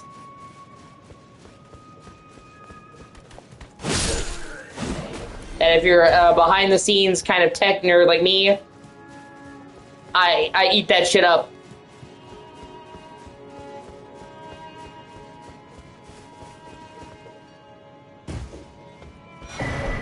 Oh, hey, Storm Sword key. Nice. Okay, that was worth it. Oh, shit. Okay. No, we're not gonna go there. That's the sewers. That right there leads to part of the sewers, so hold on. I'm not going to the sewers right now. Okay, let me go into the Round Table Hold now. You gotta fight your way up the stairs.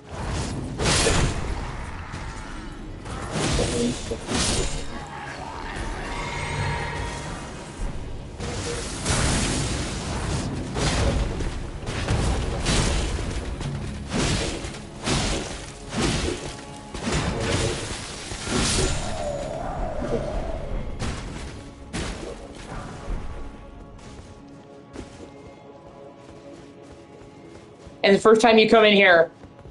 Well, okay, never mind. I gotta find a higher up way. My bad.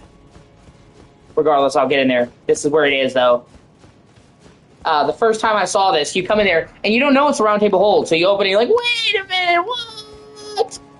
And it's just one of those super cool things. It's like, no fucking way. It's like, is this what I think it is? And it would just be cool just to see, like, oh, this is based... The Round Table Hold is based off a real place in the game world. But the fact that it actually has more to it than before is really cool. Like I said, they do something similar in Bloodborne. You can actually find the basis for the Hunter's Dream out in the world, the abandoned church workshop. But I'm sure you know about that. But in that case, it was just like an earthly replica. In fucking Elden Ring, they add a lot more to it. It's not just the Round Table Hold in a different place. There's actual places that weren't there.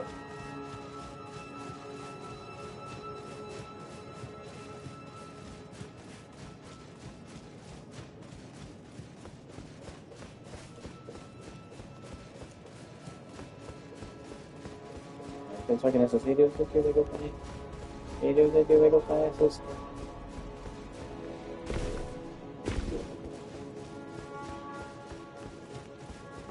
Hold on.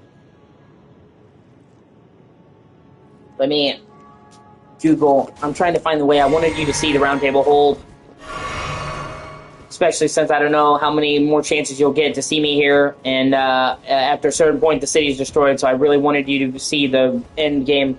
And there's a specific way you got to go about it.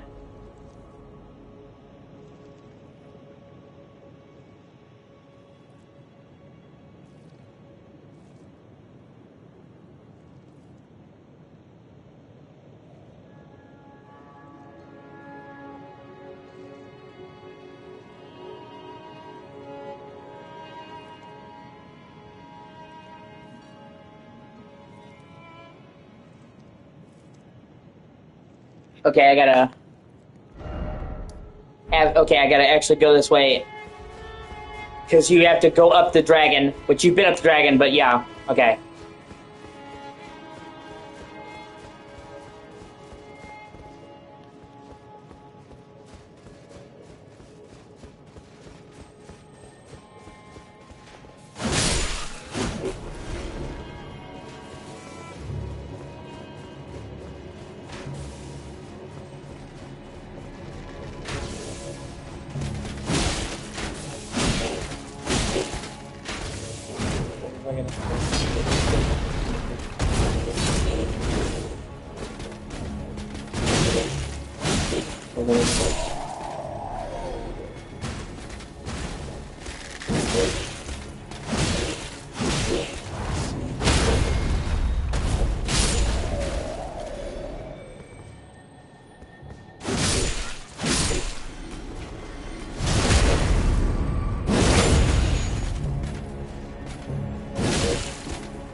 No, he didn't. He was bad at his job. I probably did them a service. And, I mean, just walking up the wing of the dragon, dude. It's just fucking sick. Like, in any other game, this would be background scenery. Actually being able to climb this fucker, it's just cool as shit.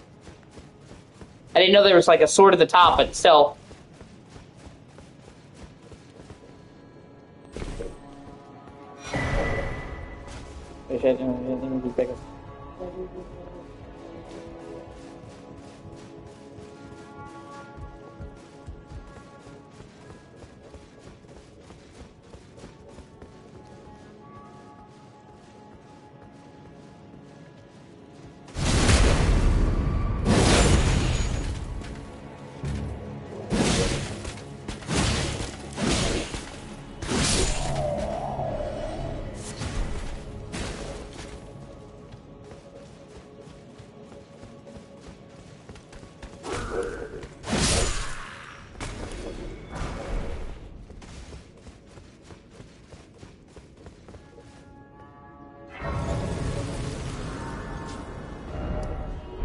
West Capitol Rampart.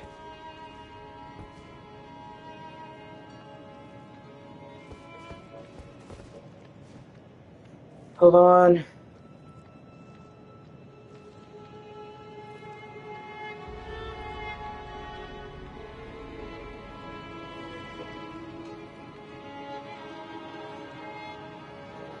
Okay. This is where I need to be. Just making sure.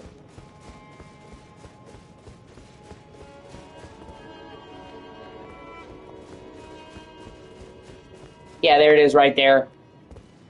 That's the entrance.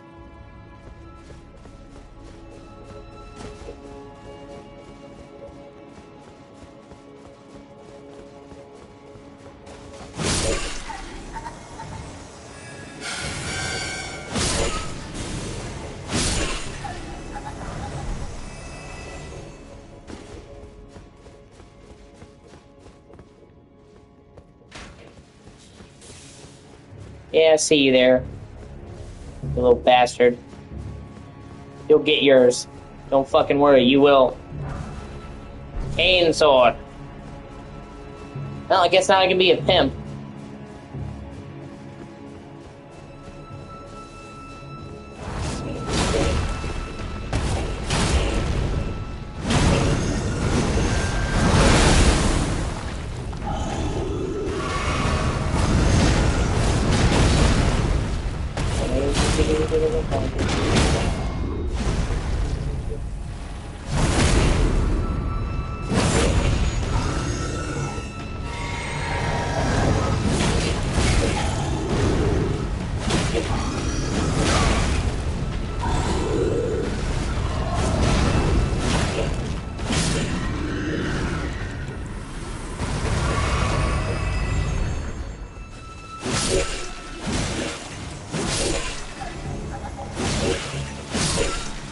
Sweet golden seed, baby. Okay, oh yeah, and I forgot, you can also go to the Coliseum this way. But yeah, that's not what I'm trying to do. Keep getting sidetracked. There's just so many fucking things in the city, dude.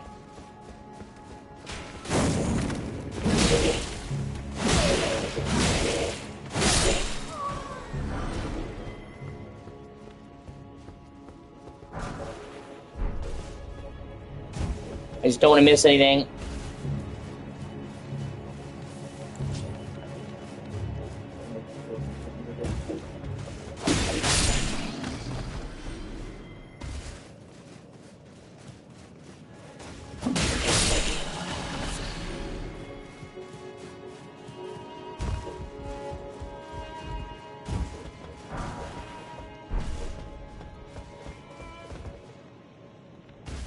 Yeah, I'll go in that way after I cleared out the front.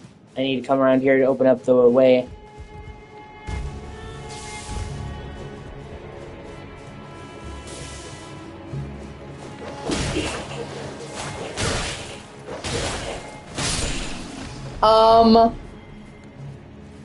There's a limit. You only have so much. There's a switch here, I believe. Somewhere around here. There's a switch to open that gate, and I need to do that, but hold on. Fucking, it's...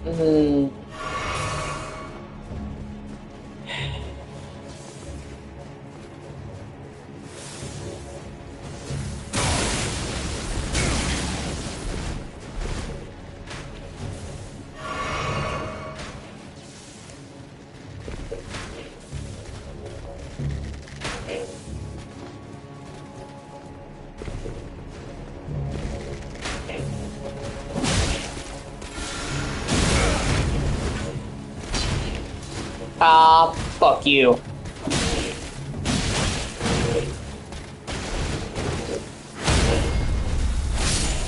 Yeah, that's what you get.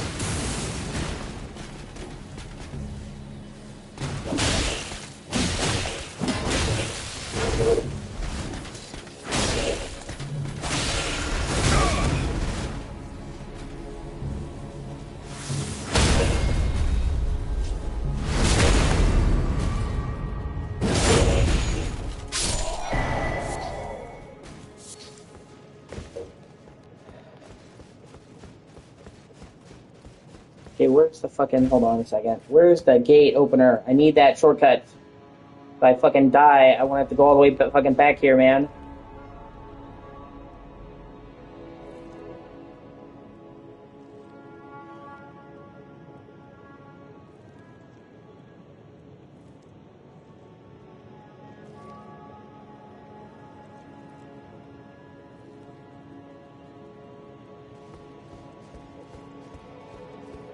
Okay, apparently it's still higher up. It's on the balcony. Fuck me. That's the most important thing, is opening that door, so I have a shortcut.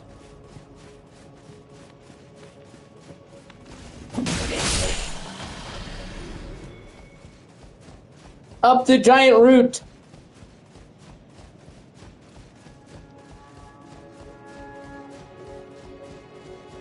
There's also a way to go to the Coliseum. And further up there into the capital. Like, there's so much in this area, man.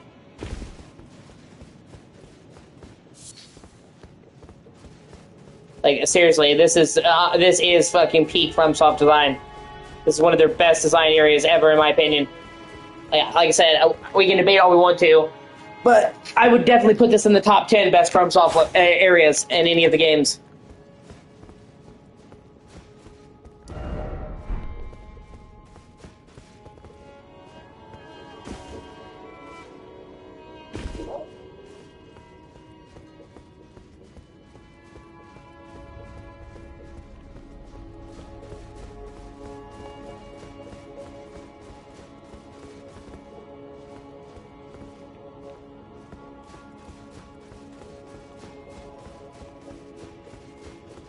Come on, there's supposed to be a fucking lever here to open the gate. Where is it?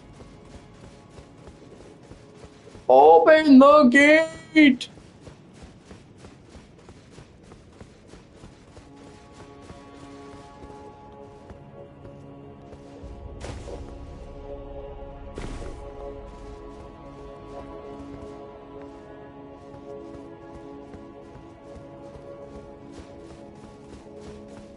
Oh, there it is. How did I not see that?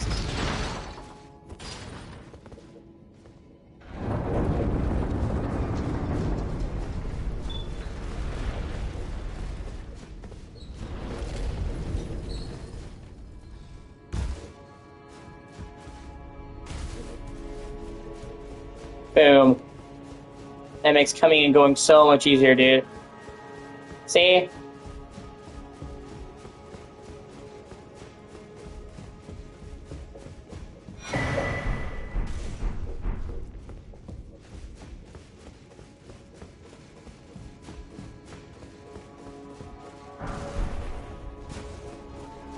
This is the bottom floors, which is fine. You've most likely seen the bottom floors. If you did exploring anyway, if you use stone sword keys, the round table hold, it's the top and the courtyard and shit I wanted you to see.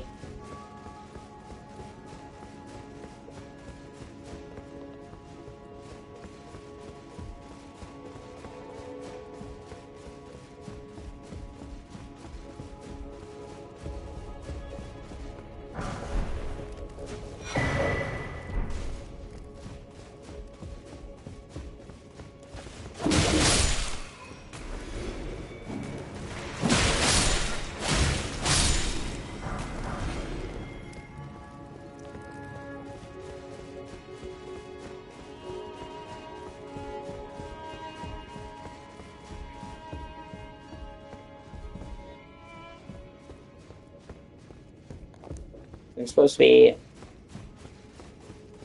Okay, yeah.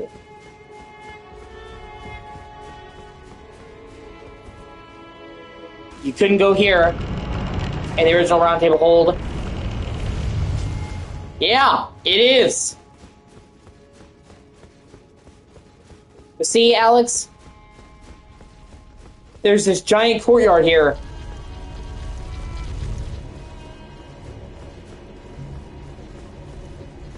It's exactly what you think it is, Dustin. It's the round table hold, the place that it's based off of.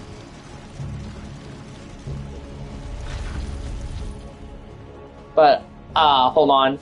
I need to get to the Grace. Here we go.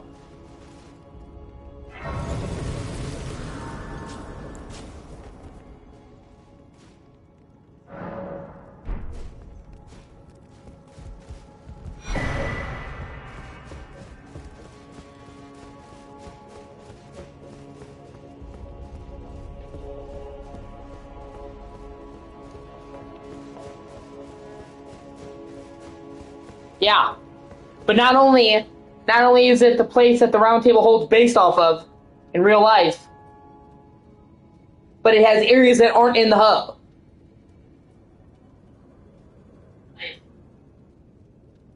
But it has areas that aren't in the hub. Right?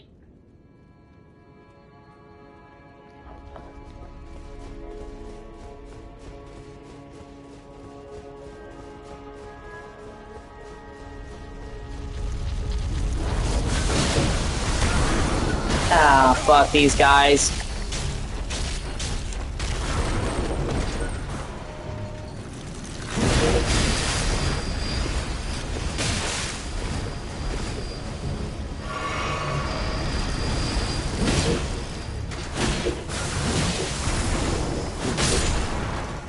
Hold on, let me kill these fuckers so I can give you a look around.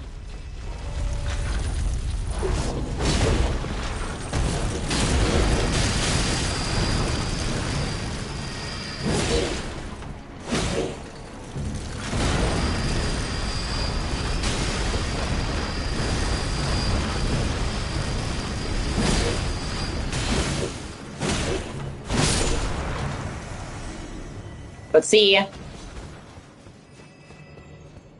they're called abductor versions for whatever reason. But see, in this version of the Round Table Hold, you have this giant courtyard with a garden and like these hallways with windows. And like my main issue with the Round Table Hold is that it's a cool hub, but it feels really constricted, really tiny. And imagine if this had been an actual Round Table Hold. If they didn't have to have all the NPCs in the one tiny area, they could actually have them out in this giant courtyard. I wish this was actually in the hub.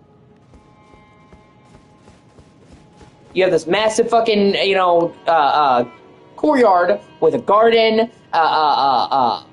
hallways that have open windows, and like the actual Round Table Hold in the main game, the hub, it is very claustrophobic.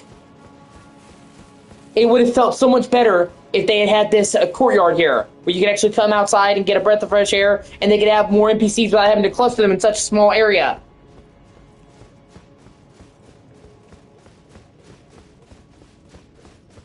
And just putting this area right here into the Round Table Hold in the hub would have made this the Round Table 10 times better hub. All the other hubs, Firelink Shrine in Dark Souls,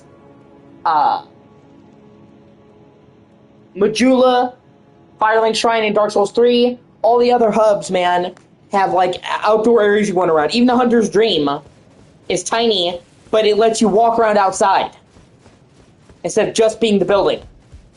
And I just wish so much that this area right here, this big courtyard, would have been here. They could have had all NPCs clustered around here, so they didn't have to have them all clustered around such a small area where the NPCs are literally inches away from each other.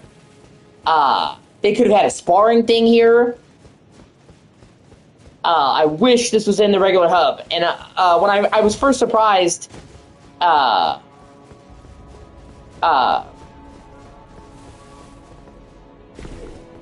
was already surprised when I came into the city and I found the Round Table Hold. I'm like, no fucking way, really? But then when I saw this courtyard, I'm like, what is this? I'm like, this courtyard is so cool.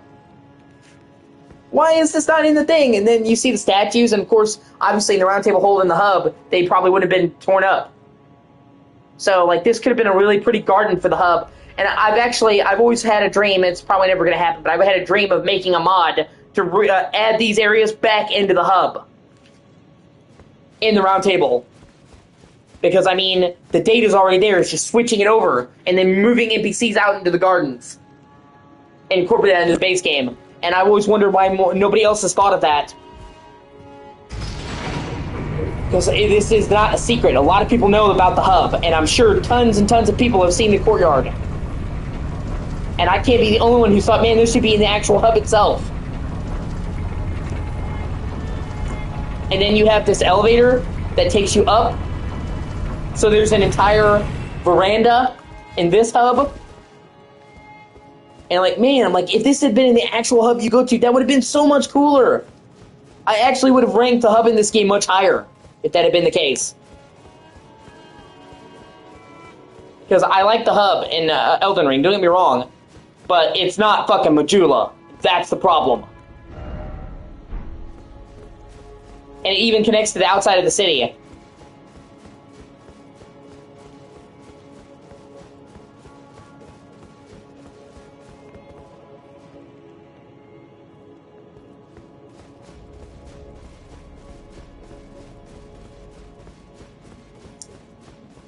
And it almost kind of makes me laugh, because, like, wow, we got the Temu version of the Round Table Hold. They gave us the shitty knockoff. Like, The architects who built the fucking round table hole couldn't be fucking asked to build everything? You fucking cheap bastard. Who did they hire? Who are the architects? I would demand a fucking raise, man. I would be upset if I was Gideon. It's like, okay, so you kept the interior. Where's my fucking balcony?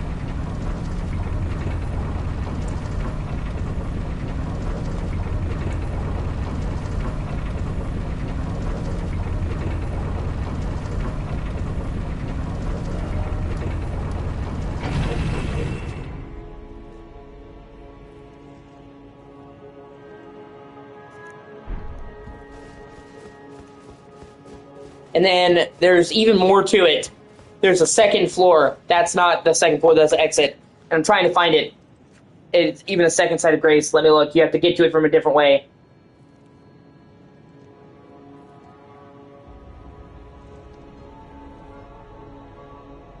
I just wanted to do the ground floor first.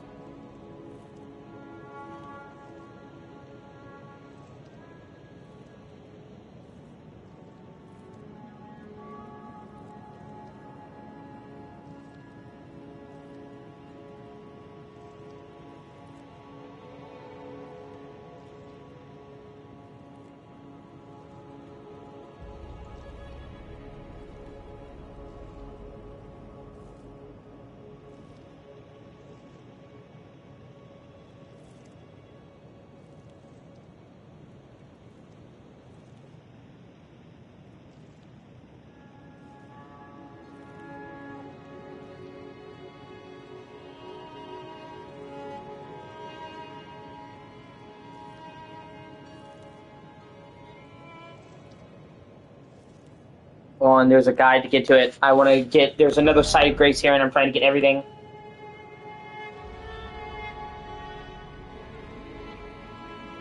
Okay, I have to go out and go all the way around to the right.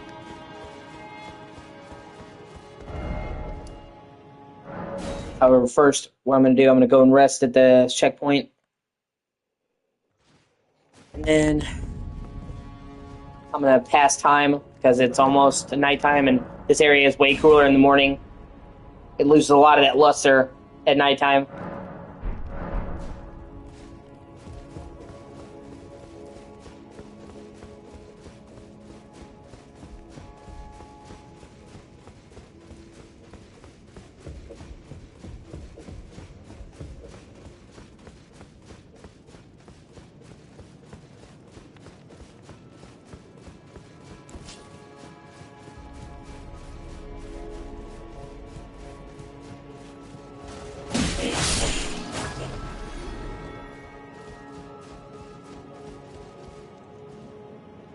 Hold on.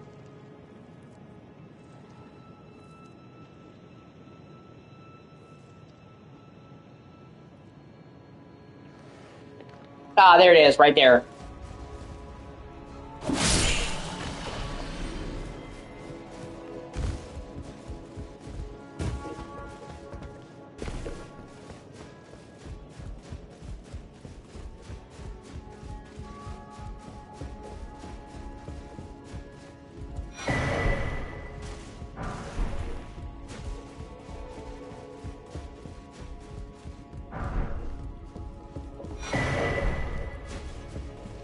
And now you're in the actual direct areas of the round table hold.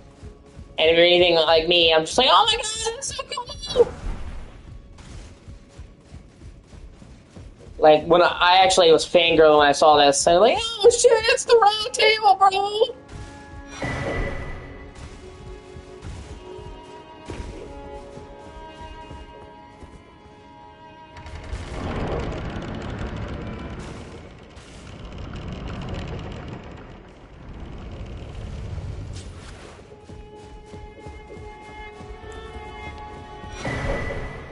And there's a bunch of items in here. Runes, swords. So you're well rewarded for taking your time to find this place. And I know a lot of people will play this and haven't seen this, so I wanted you to see it, Alex. Because it's cool as shit. Like I said, the outdoor courtyard, man, it's a game changer.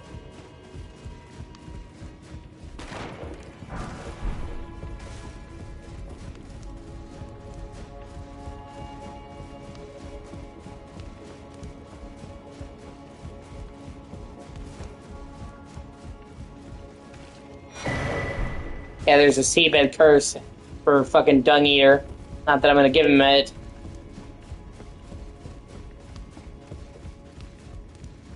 It's like, you know, I have standards. And one of those standards is I'm actually not gonna help out a guy called Shit Eater. Sorry. Like, you know, I try not to be judgmental, but if you actively eat shit, we're not gonna work out.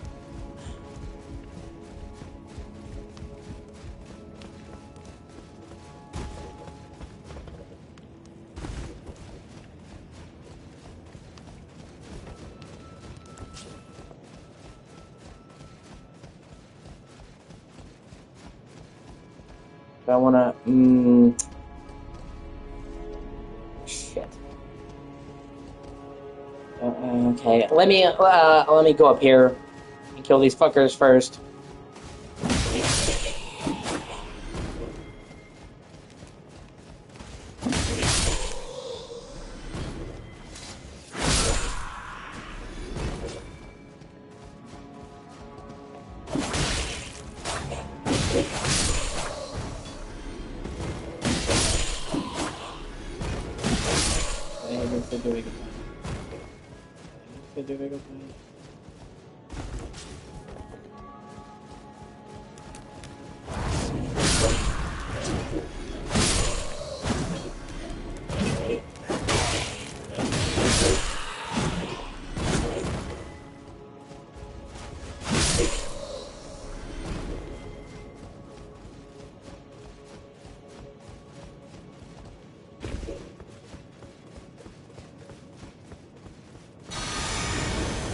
Oh yeah, I forgot you had to fight Godfrey's Phantom.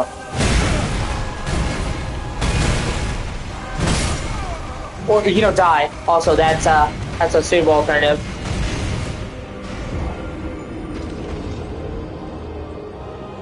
You know what? Some people want to be buried when they die. Some people want to be cremated. I think I want to be turned into a gold phantom when I die, Alex. Just chill out like a force ghost.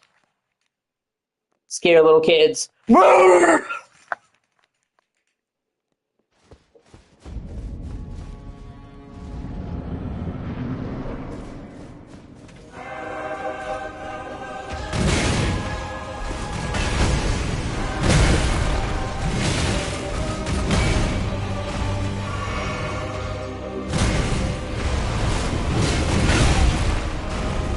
Well, I mean, this boss is okay.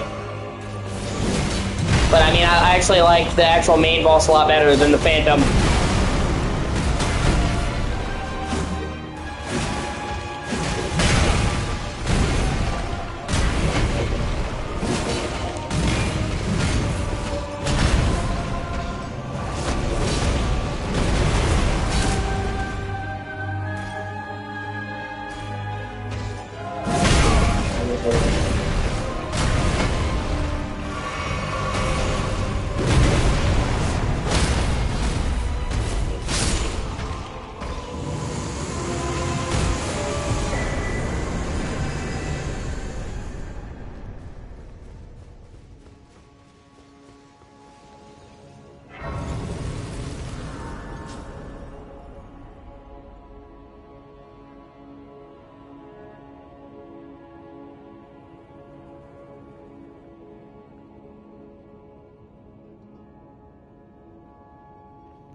Oh yeah.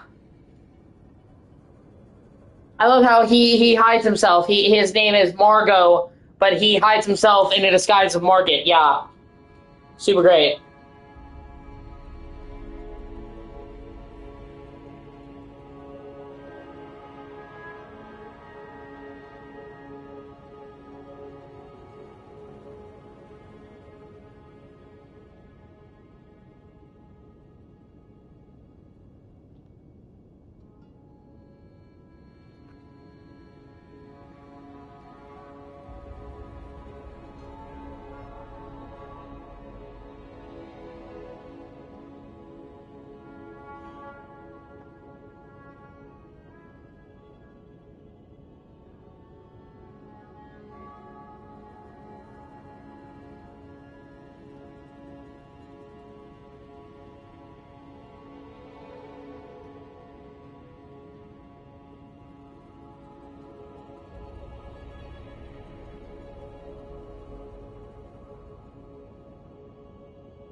Although I'm not going to be fighting him just yet.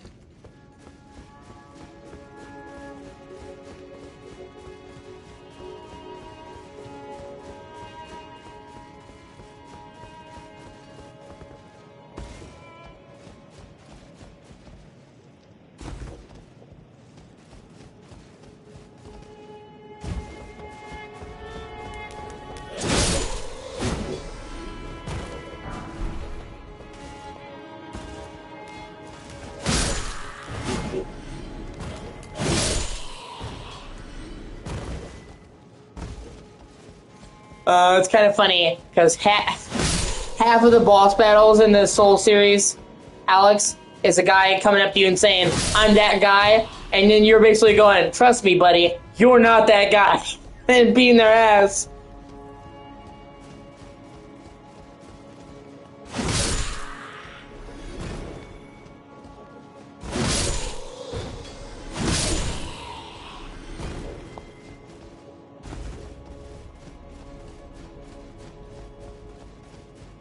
They're like, I'm the one destined to lead the world. Nah, you're not. Chop, chop.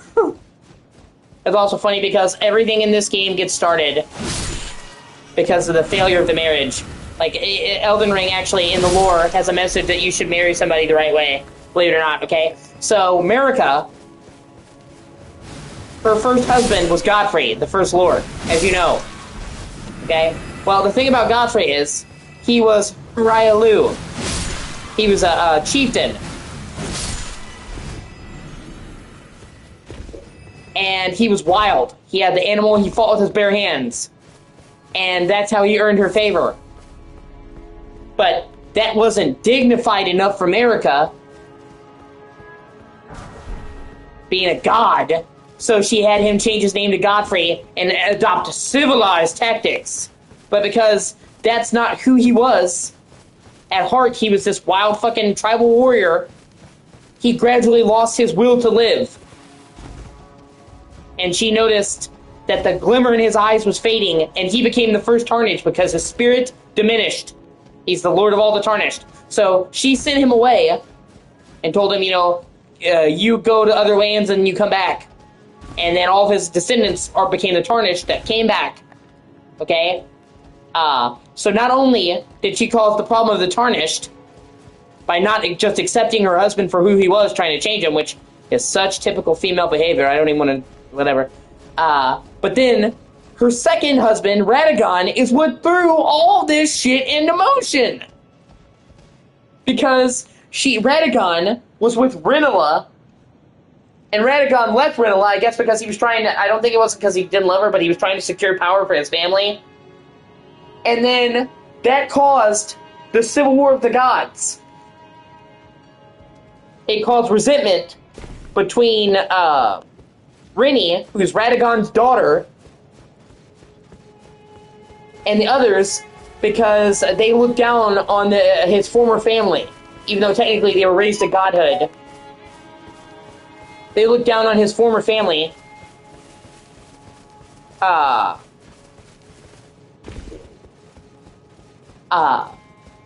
And it caused resentment that ultimately led to her killing Marika's son, Godwyn, in the Night of the Black Knives that you see in the very beginning of the game. And when she killed, Rainey took the Rune of Death and killed Godwyn, he was the first god to die. That was Marika's favorite son. That's what caused her to lose her fucking mind and break the Elden Ring and set all this shit in motion. So literally, through like a butterfly fucking chain of effect, all the problems of Elden Ring were caused by this chick marrying a guy and not accepting him for who he was. It's like, if you just married somebody that you were happy at being with and didn't try to change him, none of this shit would have happened, Marika.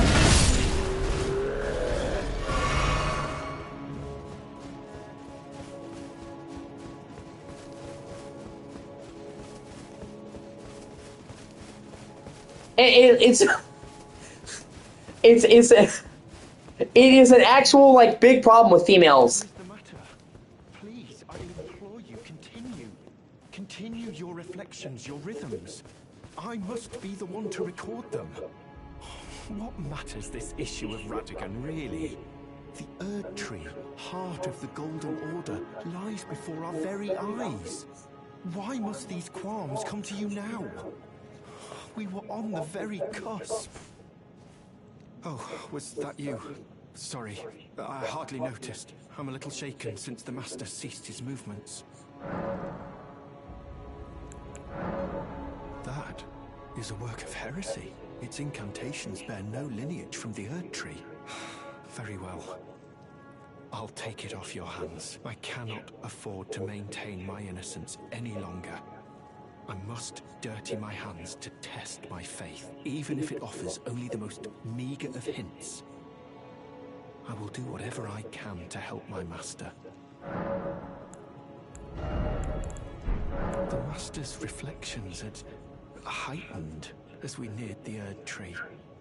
While still a precise calculus, the rhythms grew increasingly wild until he simply ceased. Now the Master is facing quite the puzzle. The Golden Order is founded on the principle that Marika is the one true god. The name of Marika's second husband, King Consort Radigan, also appeared. Who exactly was Radigan? The Master is stumped. His finger has remained still ever since Radigan's name was discovered. Curse my mediocre mind. The Master only has me. And here I fail him. Who exactly? The Master. His finger has remained. But oh, the Erd Tree.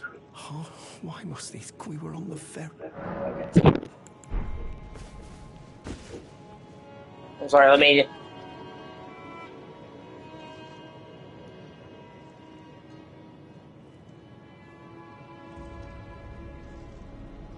And it's actually, it kind of pisses me off because it's a tale as old as time. And it's a big-ass problem with females. And some men, okay, allow me to go on a bit of a tangent now. Some men do it. But it's very rare. It's almost always women, where they will marry a guy, and they won't like him as he is, thinking they can change him.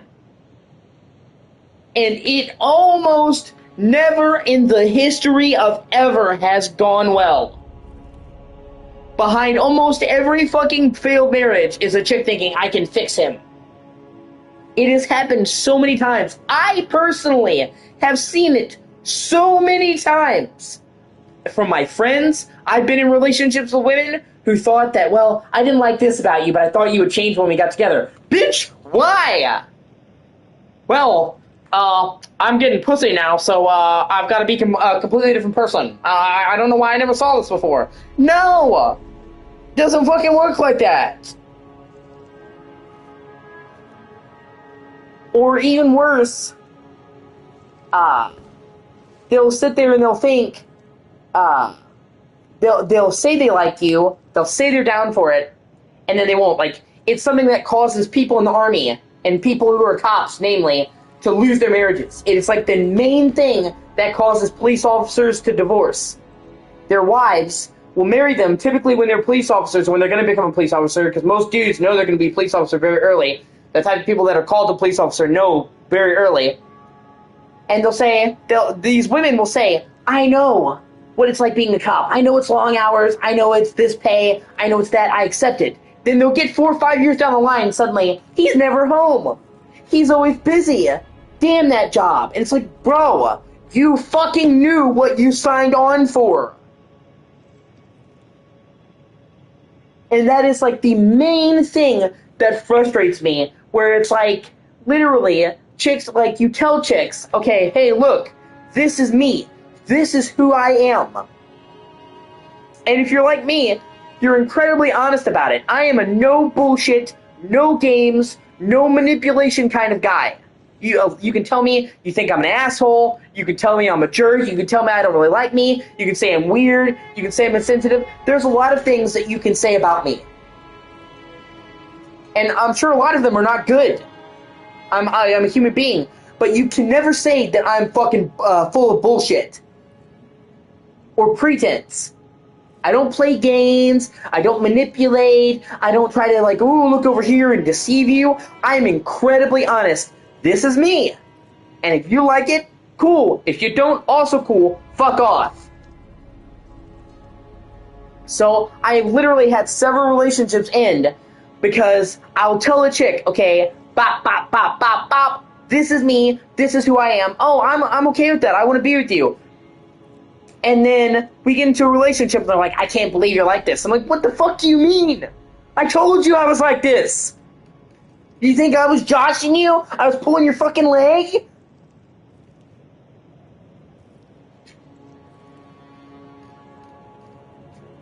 And, you know, and I guess it's because women now have the idea, well, and it's men too, but people now have this idea that marriage is just, well, we'll see how it goes. No, man, marriage is fucking forever. It's for fucking life, okay?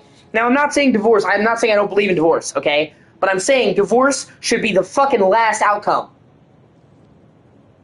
And you should not go into a marriage thinking this marriage is gonna fail. Or, well, if this marriage fails, I'll be okay. You should not have literally any other thought in your head except this is going to work out.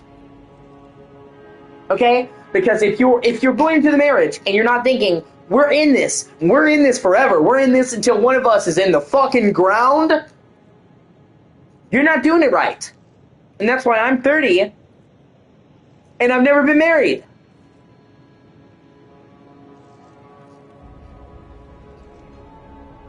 Because, in my opinion, I would not do marriage with somebody unless I'm absolutely 1,000,000% sure I want to spend the rest of my life with that person.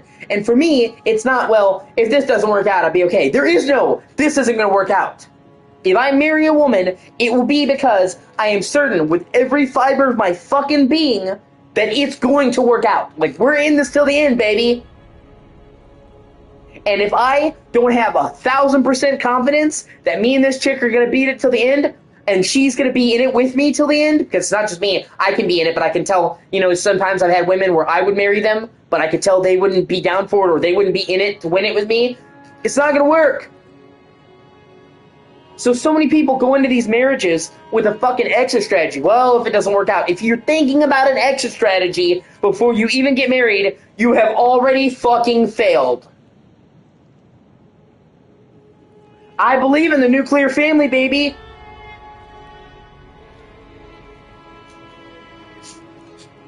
And I would, you know, it's not like I don't want to be married. It's not like I don't want to have kids. Obviously, right now I'm dirt poor. I have no money. I'm barely surviving. I wouldn't have kids now because that would just be a thing. I'm hoping I could get my money up and then have kids.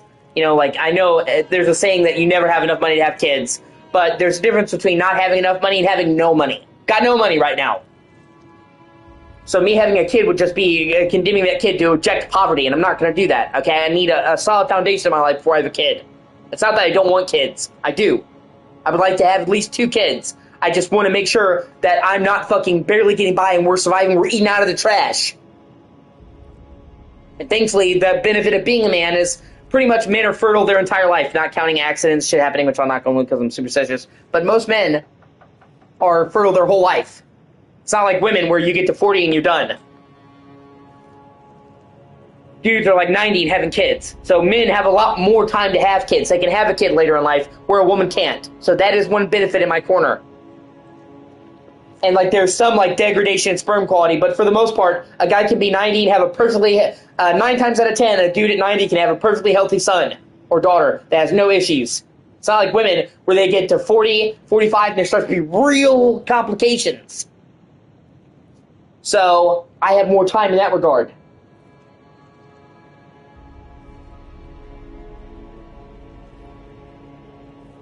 But I would never do that to a kid. But I want to make sure that I have that. And, you know, I would want it has to be the right person. I'm not going to fucking get together with somebody that I'm going to wind up fucking divorced to. It's going to have half my shit and then have my kid grow up in a fucking broken home. And I've had many disadvantages in my life, okay? I've been poor. I've been bullied. I've had learning disabilities. I've had physical disabilities. I've had a lot of disadvantages in my life. A lot of, handicaps. But one thing that I have been tremendously blessed to have in my life is my mom and dad having an incredibly stable and loving marriage. My mom and dad were just together now for 32 years. They've been married for 31. They got married, they met in 94. They got married in June 21st, 1995, the first day of summer, the summer solstice, and they had me in May of 96. And they've been together for 32 years, and never in that time period has my mother ever looked at somebody else, ever wanted somebody else, has my dad ever looked at somebody else, ever wanted somebody else. For my mom and dad, that is it. Okay? I can tell you, obviously we can't look into the private eyes of our parents, but from my perspective, as somebody who's incredibly close to my dad, his love for my mother has never fucking diminished. Every time my dad looks at my mom, every time my dad tells my mom that he loves her, it's like the first time he told her he loves her. The light in his eyes, he has never stopped loving her. His love has never lessened. His fucking world rises and sets on my mom. He would take a fucking bullet for her. And he has truly been, no matter what, we're in this together. And same for my mother, okay? I'm not just saying it for my father. My mother has supported my dad through incredibly rough times. When other people would have bailed, they fucking stuck it out. So I was able to see what true love is. Loving somebody no matter what. Loving somebody when it's not pretty. Having somebody's back when the cards are down and they're not in your favor.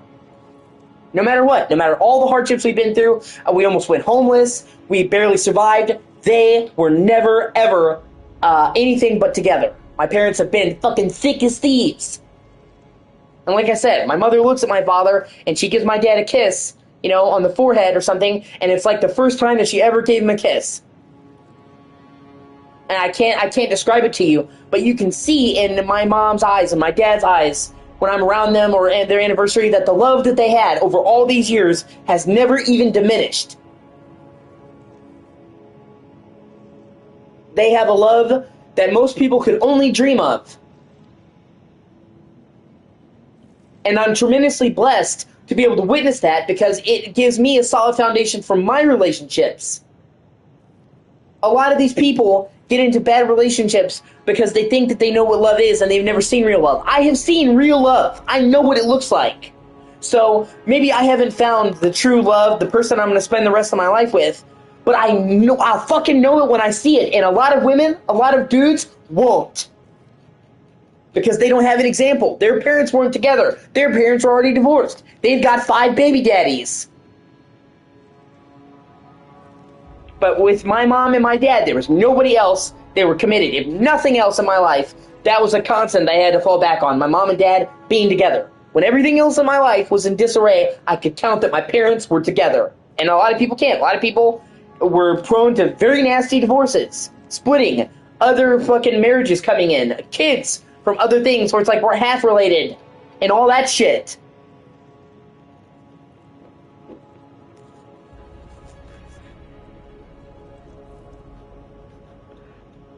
But, you know, with my mom and my dad, I have an incredible blessing to see what real, true love looks like. And that gives me an incredible foundation that a lot of other people aren't blessed enough to have. Did you need something?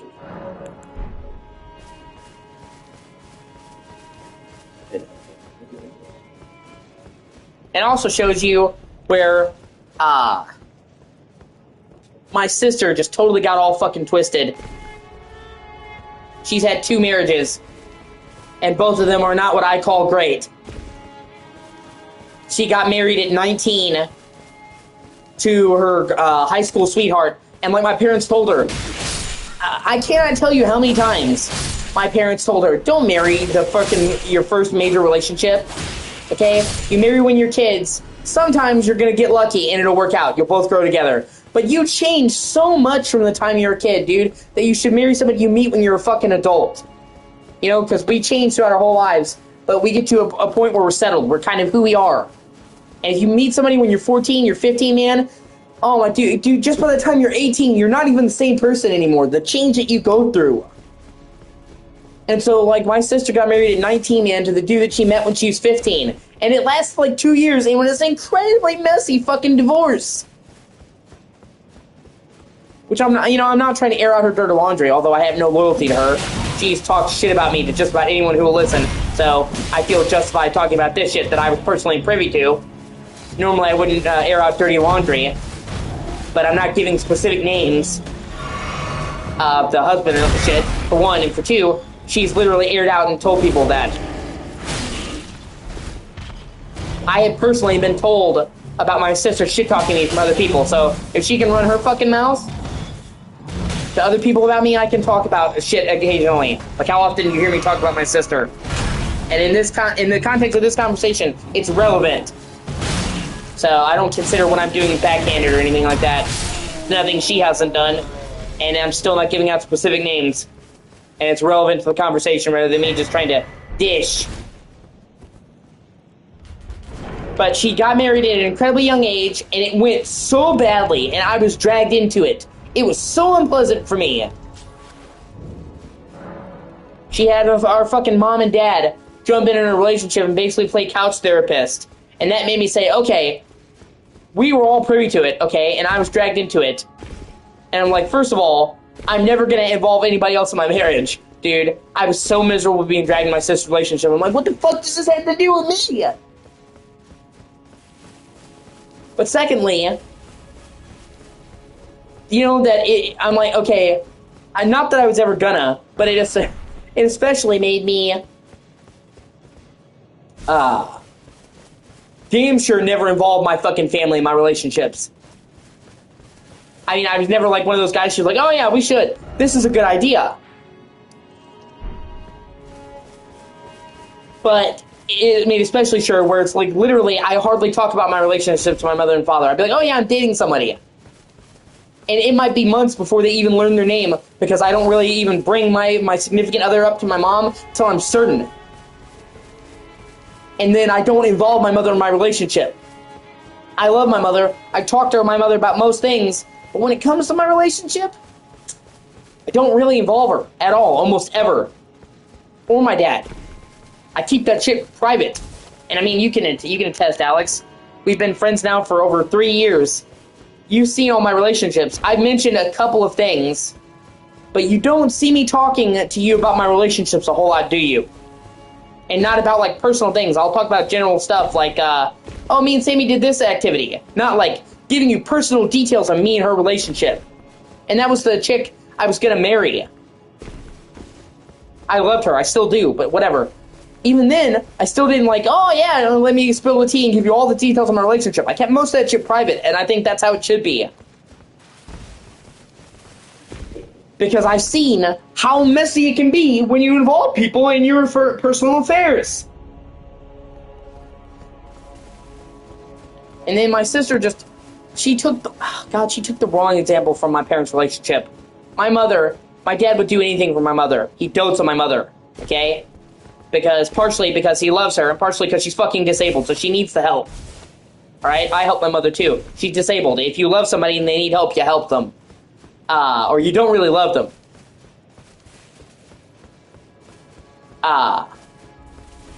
But she, my dad dotes on my mother. Especially because my dad is old school Southern. He believes in manners. You know, which is rubbed off on me. But my sister took it to mean that he was a pushover. And my dad is many things. He's not a bitch. You understand? Like, my dad loves my mom. My dad would do anything for my mom. But he's not a bitch. He's not a pushover. He doesn't just let her, like, disrespect him. And if my mom says something that he thinks is, like, disrespectful, he'll say, hey, cut it out. He's not going to sit there and yes, sir, and simp, okay? So, he dotes on my mother, but he's not a fucking simp. Whereas, literally, my sister kind of took that to be he was a simp, and she married a fucking simp. So, like, her first husband went incredibly badly, didn't work out, and her second husband, they're still together as far as I know, which I haven't talked to my sister in like 4 years, but I'm pretty sure they're still together. But her second marriage is literally, she's got his balls in her purse. Like, quite literally, like the standard, oh, you're whipped. Like, no joke. Like, he basically does nothing without asking her permission first. And she totally just took the whole wrong fucking lesson from my parents' marriage, man. My dad has many things, and he's not a bitch. She married a bitch.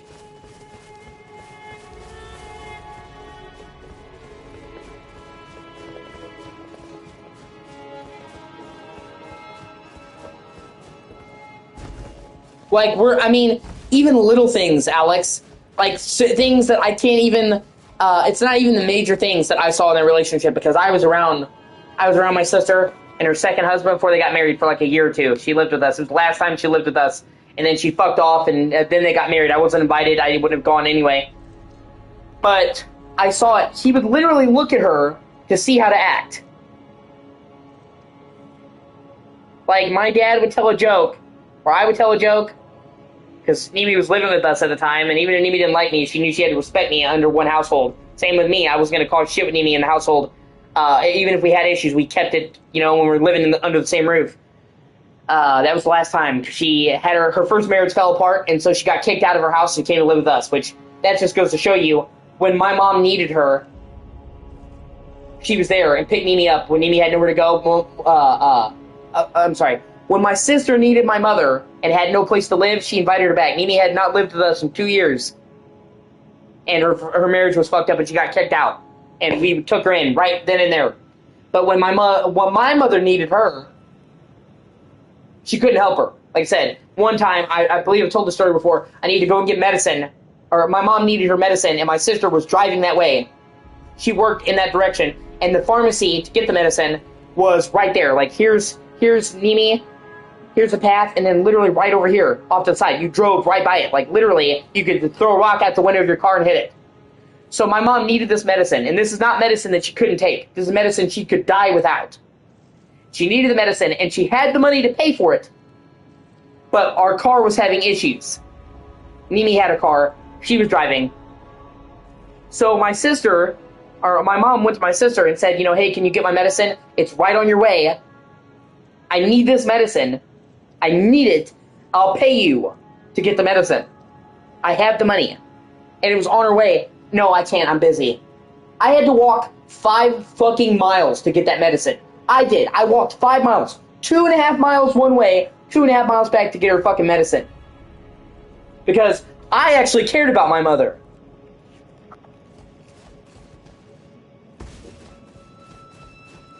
And bear in mind, my leg was just every bit fucked up now, or then, as it is now. So, walking 5 miles on a gimpy knee was fucking excruciating. I couldn't walk right for a fucking week after I was done, but I wasn't gonna sit there and let my mom go without something that could fucking kill her.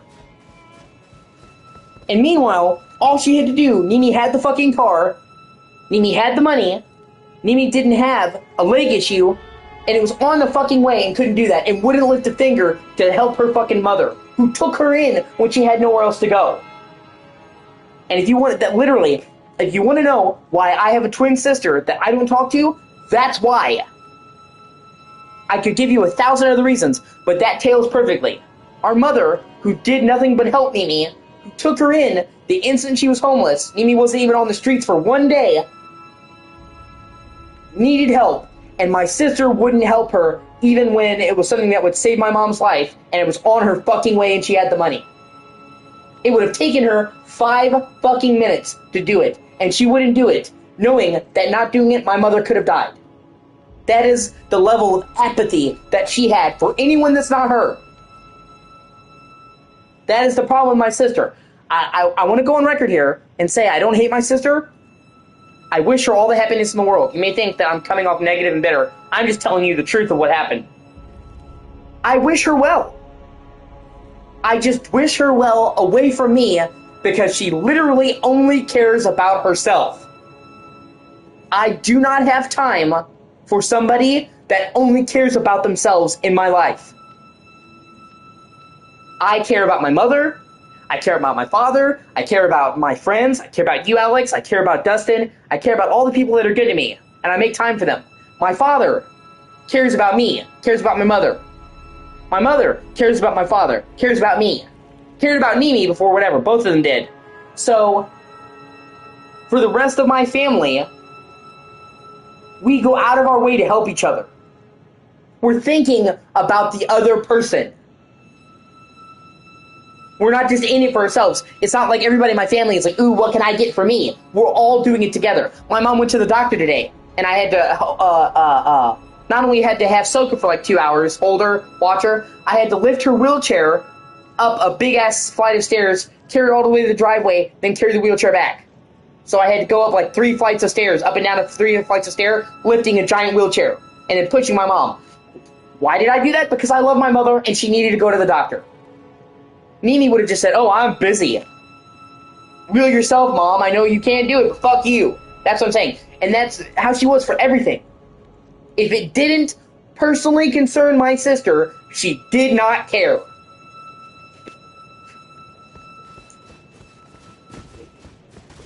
So, you know, I've had people be like, how can you turn your back on family? How can you have, like, a twin sister and not do that? I'm like, do you think I wanted this? Do you think, like, I didn't want to talk to my twin sister? She's literally my twin sister. At one point, she was, like, the other part of me. I didn't want this.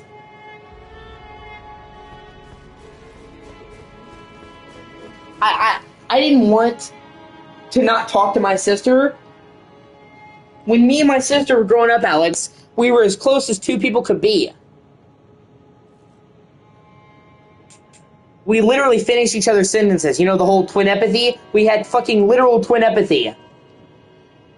We were so in sync, it was like we were the same person. I can't even explain it to you, but it's like, you see like twins who like do the same thing at the same time? That was us. So of course, I wanted to have a relationship with my sister. But I just couldn't justify being around somebody who did shit like that. I can't invest my time in a family member that I know is going to turn around and fuck me as soon as things get tough. You know, and it's like, you do good. You do good for the people who do good for you, man. You know, like Tara. Tara did some awful things. We're not going to go into that, okay? I don't want to speak ill of the dead, but Tara did some awful things. She was very mean. She thought of herself. So, like, if Mimi had been like, fuck Tara, which she was like, fuck Tara, we were like, oh, okay, because Tara was Tara. But my mom, like I said, literally, Mimi hadn't lived with us in 2 years. She got married at 19. She ran off with her husband and left, like, as soon as she got married. And then she was gone for 2 years. She barely talked to us for 2 years. We thought, oh, I guess, well, Mimi's trying to live her adult life, okay? It kind of hurt, but whatever. And then she calls like, oh, yeah, we got kicked out. I got kicked out. I've got nowhere to go. That fucking night, she was living with us. My mom was like, okay, you're not going to be on the streets. And we made room for her. So, even after not talking to my mother for 2 fucking years, the second my sister needed a place to stay, like that, wasn't even a question. You're living with us.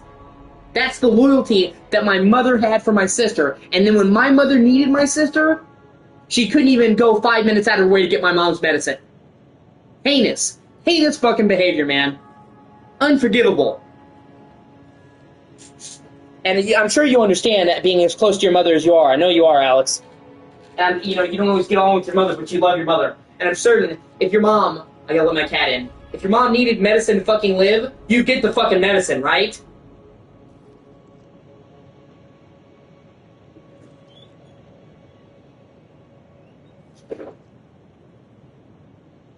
Well, I know you would. Like, I have every faith. Because you understand the importance of family. And it's funny because my sister would always shit talk me to people and say, oh, he's selfish. Oh, he thinks about himself. Really? Really? Because when my mother needed me, I was there. I'm so selfish. Where were you? Whatever. Sorry. I don't typically go into that. I was just making a point about people who are fake friends. Fake marriages, and that's what I'm saying. They were not in it to win it.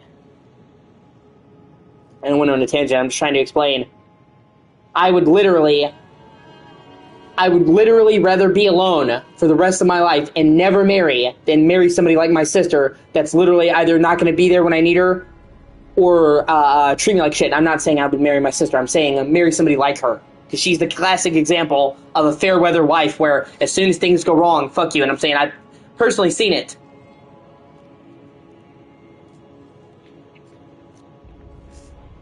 So, I hope that, and I haven't talked to my sister in 4 or 5 years. I keep hoping she'll change. I don't think she will.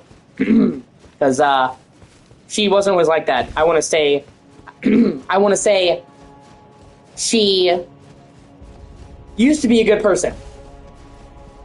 And it always pains me because she used to be a good person, and it really sucks seeing what she became.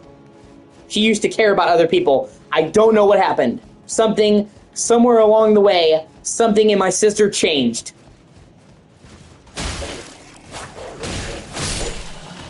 And not for the better. She just stopped caring about anyone but herself.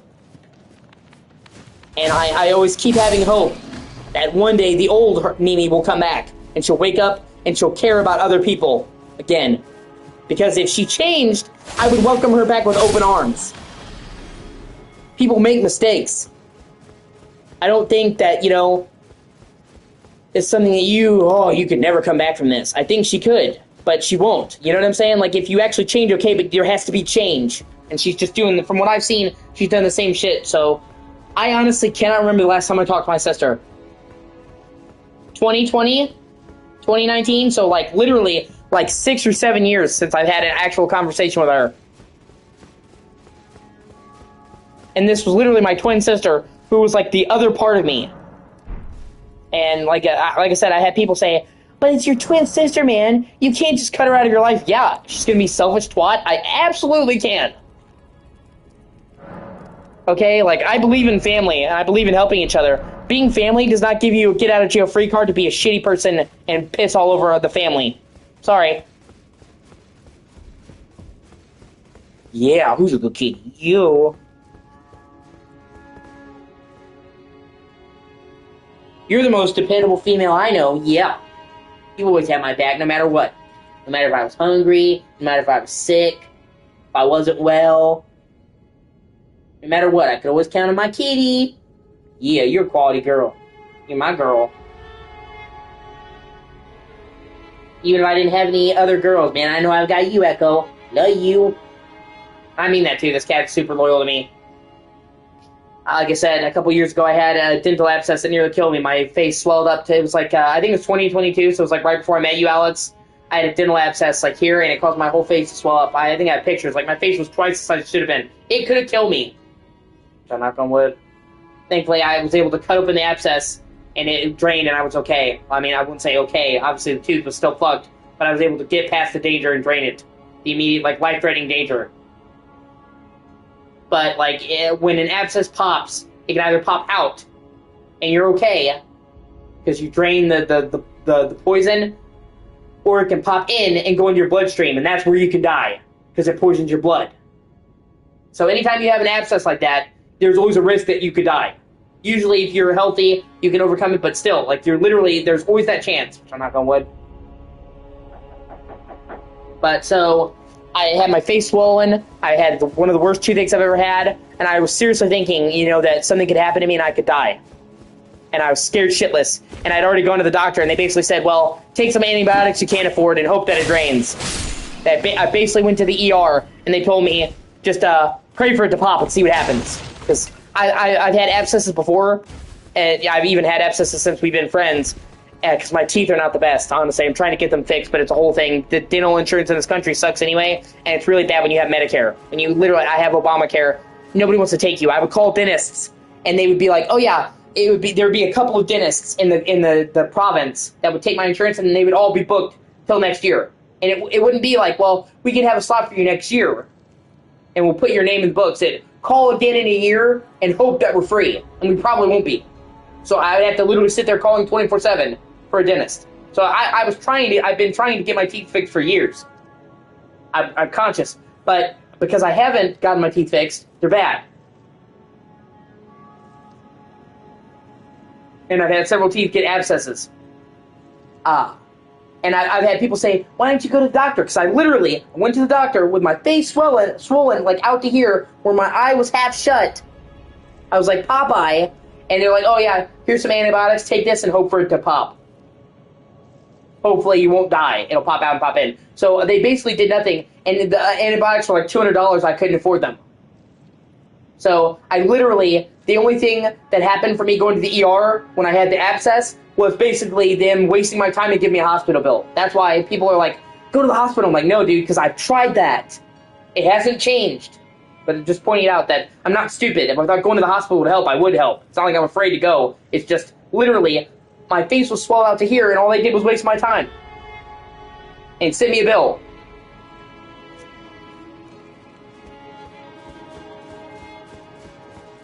But like I said, so I sat there for like a week waiting for it to pop, thinking any time that I could die. And I was incredibly scared. And literally, the whole time that I was not well, this cat was never left my side. I would literally wake up to her sitting by my face.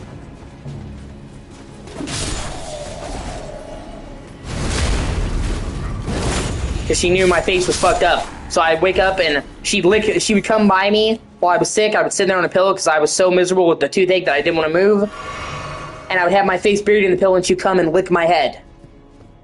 And just sit there by me and keep me company. She did not leave my side until I was better. So, you know, she's a cat, but man, this cat is incredibly loyal.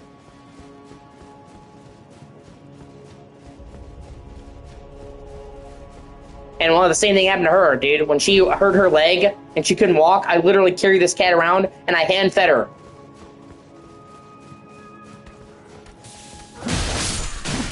I literally carried her all around the house with me.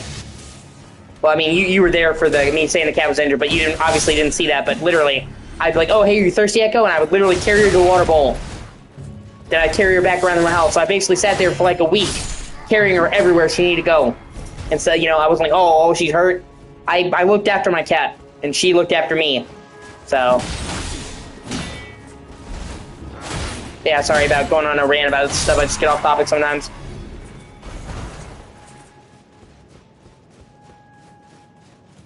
I just, that's what I'm saying. I'm explaining why I would never get married to the wrong chick. Being by yourself is preferable to marrying the wrong chick, dude. Really? Fuck, I'm right there. We do. You're so cute. Eat you though.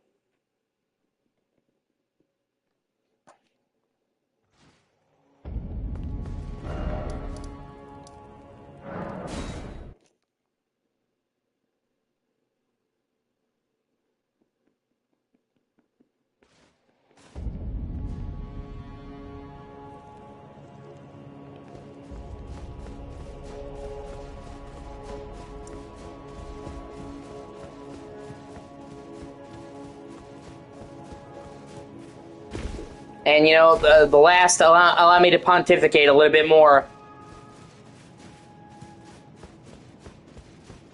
But people think that love is all butterflies and flowers and dumb shit like that, dude. Love is picking up somebody when they've fallen down and they can't walk on their own.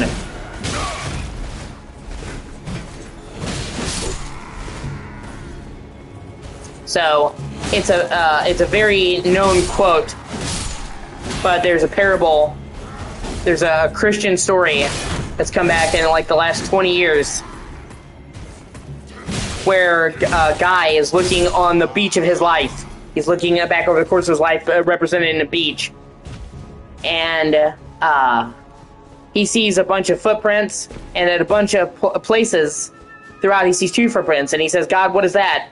And God says, "Well, the 2 footprints were me walking with you."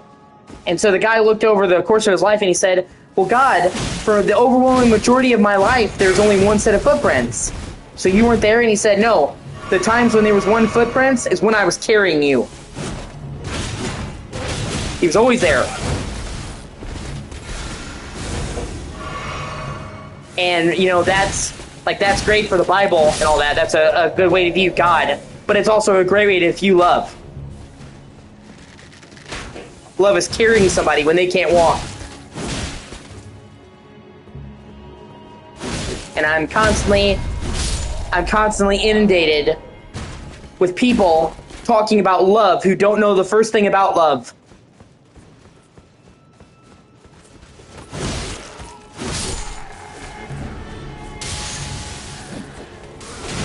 Like, yeah, kissing somebody's fine, going on a romantic date is fine, dude, but love is somebody who loves the most ugly thing about you. Anybody can love you when you're fresh and spiffy and dressed up. your hair's good, you look nice. It takes a good person, a special person, to love you when you're having a bad fucking day.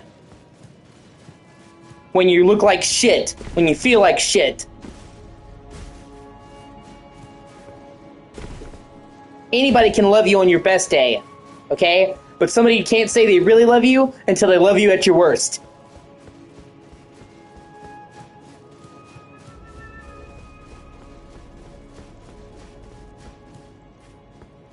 And I guess that's why I was like really hard on Steph. Because he's always like, I love this chick, And I'm like, dude, you don't know the first thing about fucking love, man. This chick would bail on you, and she did. But that's besides the point. You would bail on her. I'm like, oh, you love this chick, huh? Oh, you love that chick. And then I would say, dude, you don't even understand love. And he'd be like, oh, I do, okay? Love is not being there to get your dick wet, bro. Which, you know, he was 15 when I met him. So he hadn't understood the difference between love and lust. But, you know, like, okay, that's not love, dog. And he kept saying he gets it. He's like, I love this chick. I'm like, dude, you met her 24 hours ago.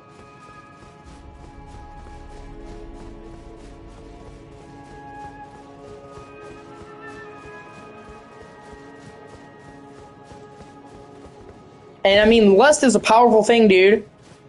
It's so easy to get like in a relationship with the female dude, and then like you're trying to nut, you know, and then you nut and you're like, oh my god, what have I gotten myself into? Post-nut clarity is a real thing. Where it's like you're so blinded by the desire for the pussy that you're ignoring all these red flags, man.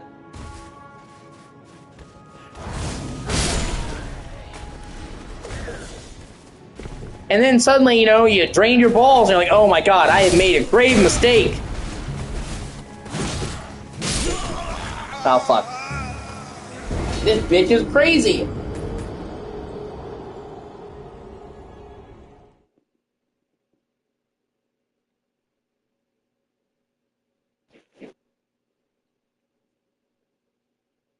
There's nothing wrong with lust. Obviously, you know, if you're with a girl, you need some level of lust, even when you're married. Like, if you're with a girl and there's no lust, you're basically just bros. Okay? Like, the innate desire to fuck someone is the difference between a friendship and a relationship. So there's always going to be lust, but you need to be able to tell the difference.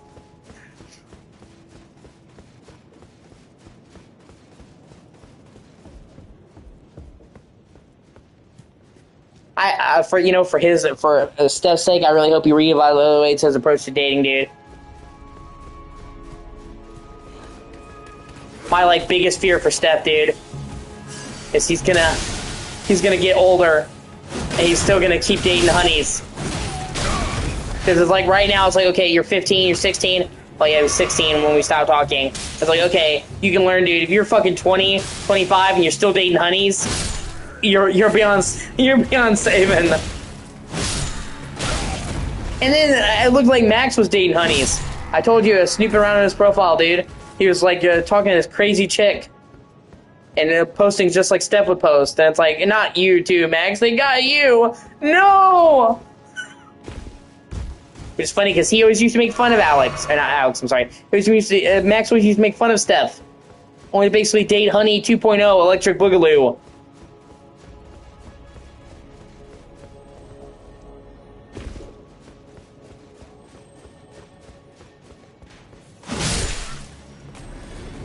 Except I would kind of go out of my way here and actually say, dude, I think Max was worse. Because Max is like 20, 21, 22. He's just slightly younger than you. No, okay, I'm sorry, he's 21. Because he was born in 2005. So, you're going to be 23, he'll be 21 this year. In August, I think? I stopped keeping track of his birthday when he was being a little bitch. So, like, at least with Steph, I can say, well, you know, he's a teenager, stupid. It's like, dude, your balls have dropped. You hit puberty. You're about to be 21. Get a hold of yourself. It's a lot more acceptable at 16 than it is at fucking 21, let me tell you. Like, you have the good sense that if you met a honey, you would fucking turn tail and go the other direction. Man, Fucking Steph and Max, dude, treated red flags as welcoming beacons. Like an airplane. Woo! Landing strip!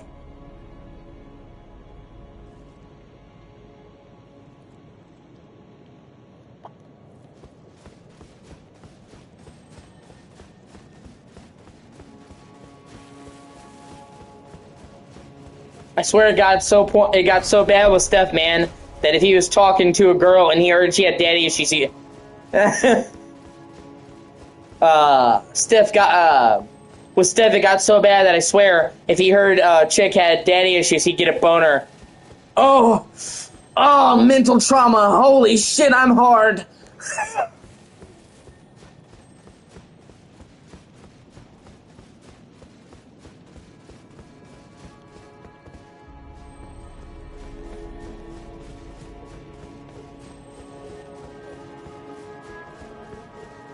Steph's sitting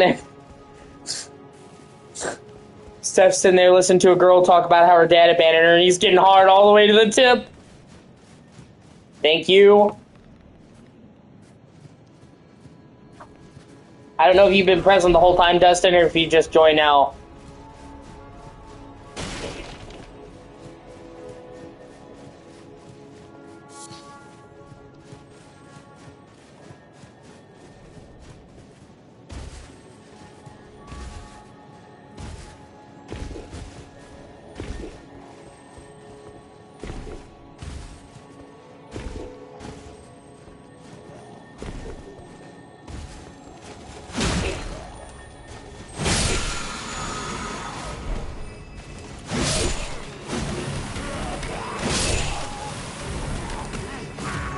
Ah, fuck.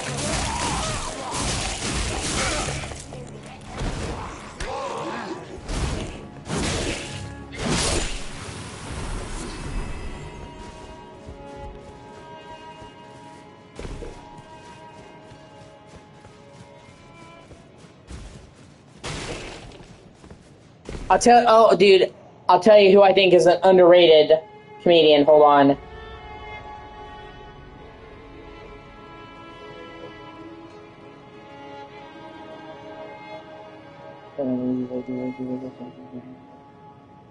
Hold on, I'm trying to...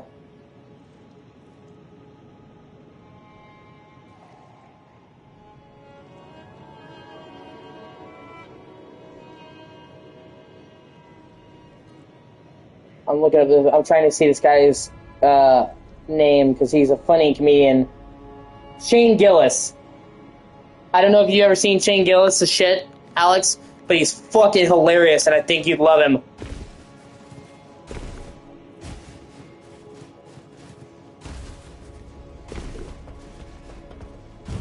But I think he's one of the best modern comedians, man. And, he did one that was hilarious. He did the show, I forget the name of it. My dad watched it, and he talked to me about it, where he was working at an auto mechanic. I think it's the show he's still doing, but he, works at a car shop. And it's so hilarious, dude. Like, in one of the episodes, he has these two, 40-year-old women, and he's trying to go into a shipping container, and he says, "You guys go in the shipping container," and the girls are like, not us. The next thing we go in there, we'll be trafficked to Epstein Island, because this was, right around the time when the Epstein files were coming out. And he was like, "Man, if you guys went to the Epstein Island, they'd be furious." Nope. The pussy is spoiled. Send it back. I just, his delivery of that man made me burst out laughing, dude. He's like, "You guys are a little bit old to go." He went to Epstein Island, bro.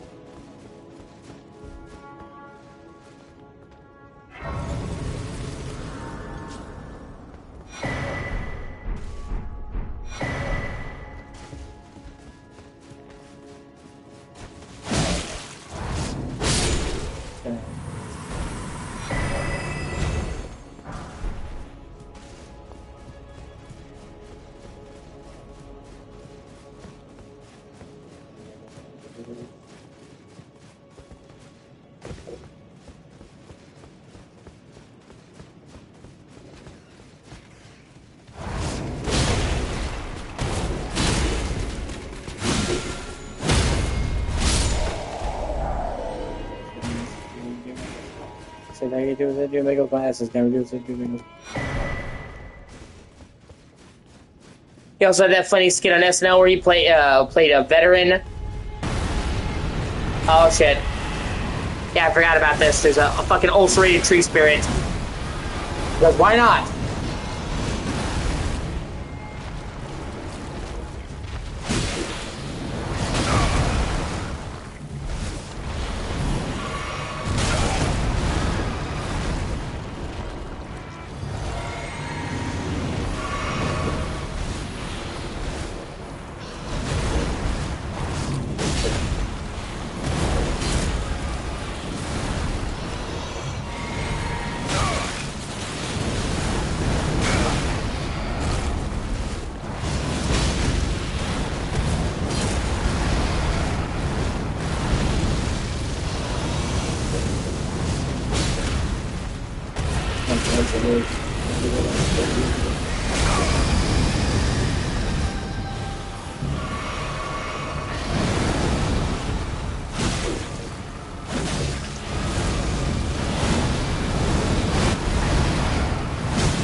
Oh, hey, got a golden seed from it, though. That's good.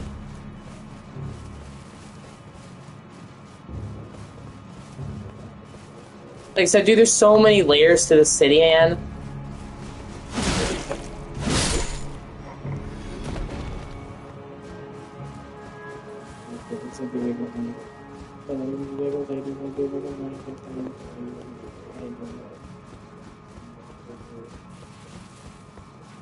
And they actually do a good job of showing like the difference between the higher and the lower the city.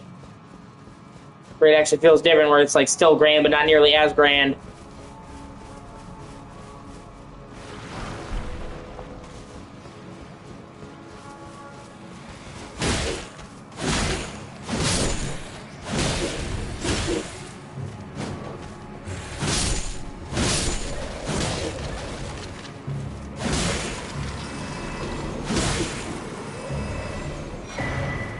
It's like those little details that make it feel like a real place, you know what I mean?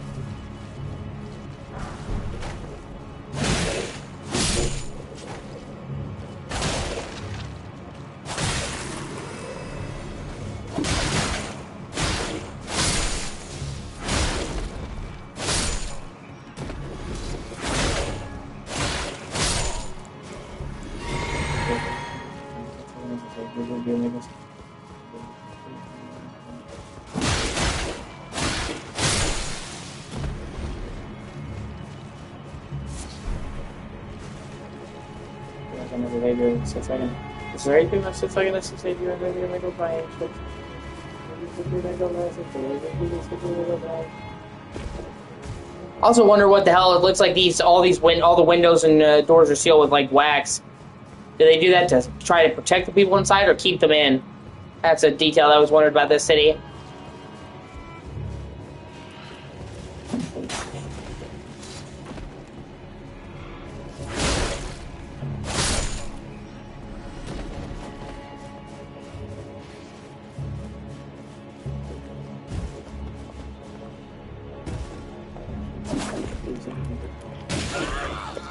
Wow.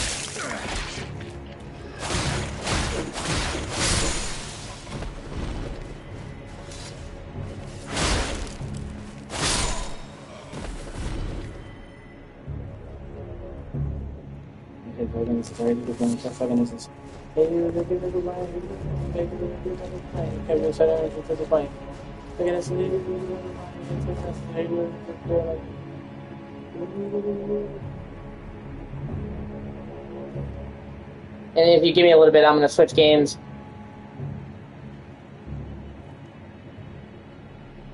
Yeah, well, there's always things by design that we'll never know. Miyazaki said that he didn't want to give every answer. He paints a broad picture, but he wanted people to speculate on the finer details. So there's things in from soft games that will never be confirmed, that we're just going to have to speculate. So yeah.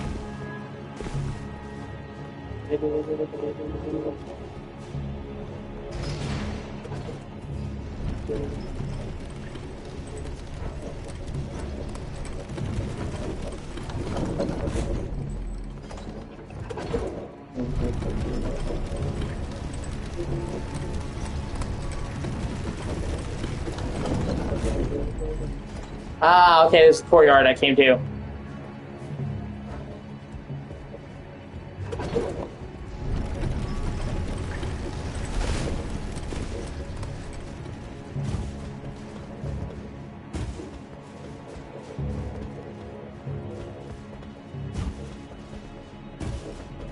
Just like typically,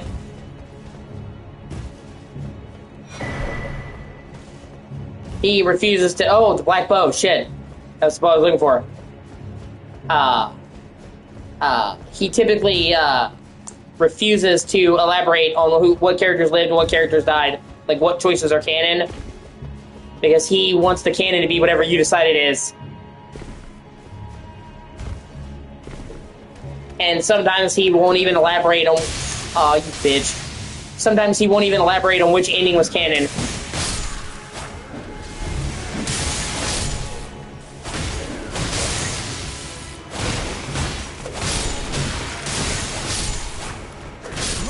Shit. Oh well. No biggie.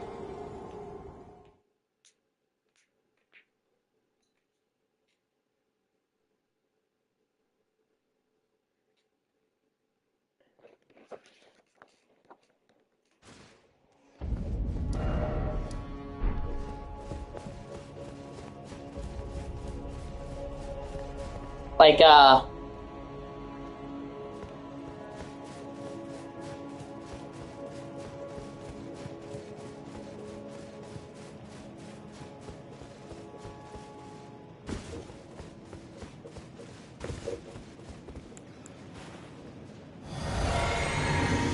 oh god, these fucking hands.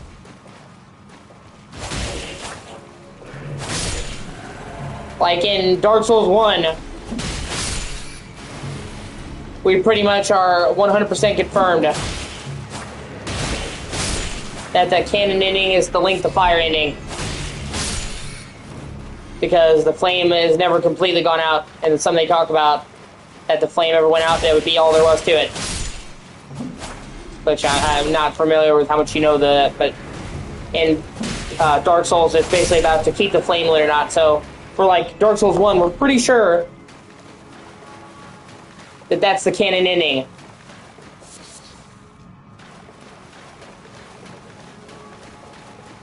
For several reasons, but in like Dark Souls 2, the ending is basically, do you embrace the cycle or do you reject it? And they've never given an inkling over which one's canon there, or for Dark Souls 3, which has 3 endings.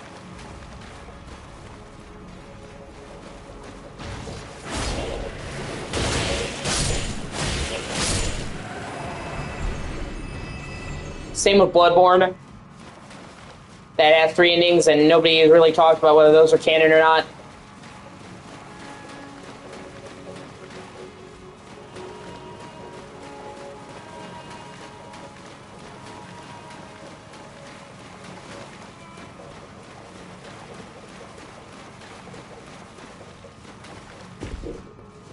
And even in fucking Elden Ring, they've never said, well, we think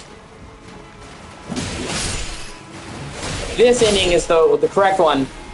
Although in Elden Ring, there's like closer to like 9 endings.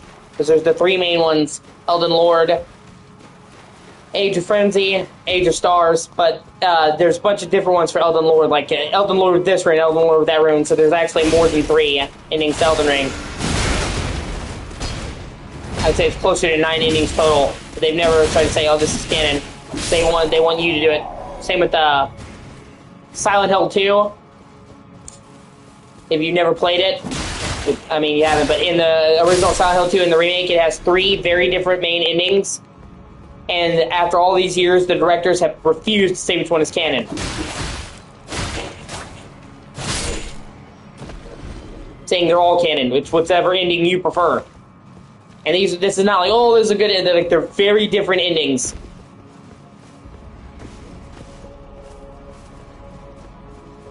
And the director knows that as soon as he says it's this ending, then that means the other 2 endings are no longer valid. Well, this is canon. So he hasn't. In many, many years, he's been asked, because obviously Silent Hill 2 is so famous. Which ending's canon? He's literally said, whatever ending you want to be canon. And none of the other Silent Hill games after have ever talked about the events. So, like, some games have, like, multiple choices, but then the next game will say, oh, well, this is the actual canon ending. That's not the case. They've deliberately made sure to never ever talk about the ending events of Silent Hill 2 in any other game, because that would make it canon. Well, that's what I'm saying. They're not gonna.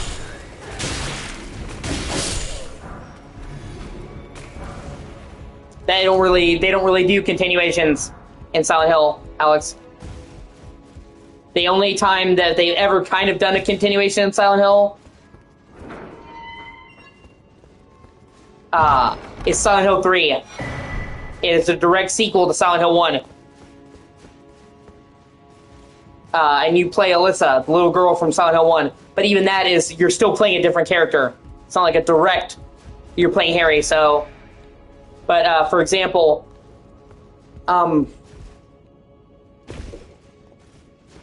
even when they've actually touched on stuff from 2 and 4. So, in Silent Hill 4, The Room, one of the characters is actually, the other character's father. In Silent Hill 2, you play, James Sunderland. And, in Silent Hill 4, which was obviously 2 games later, you actually run into James Sunderland's father. He's the tenant of the building that you're in the room. And I forget what his name is, but he just says, well, I haven't seen my son in years. And doesn't know what happened to him. So even when they have, like, oh, this is this guy's family, they refrain from directly saying what happened at the end of Silent Hill 2. And I don't think... And every subsequent Silent Hill game has had a completely different protagonist.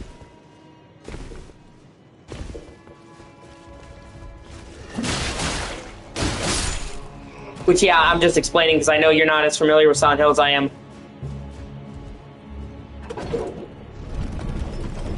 Oh, that's for the courtyard. You've tangentially seen Silent Hill, but you're not, like, familiar with it like I am.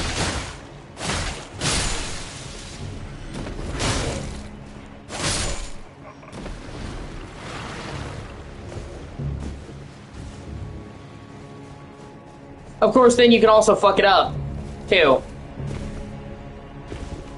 Bagels here, do bagels money. And then just say the bagels money.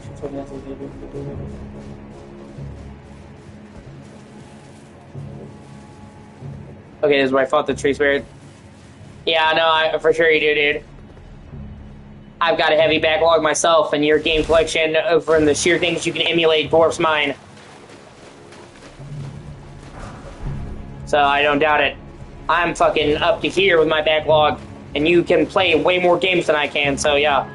I understand. That's why I'm explaining the intricacies to you, because you don't know them. It's basically my point. Like with Resident Evil, you have a cursory knowledge of Resident Evil. You don't really have the about fucking Silent Hill, so... And if they were ever going to clarify the shit in Silent Hill and tell you what the ending was of Silent Hill 2, I kind of feel like they would have done it by now. It's literally been 25 years now since Silent Hill 2 came out, so if they were gonna, they would have.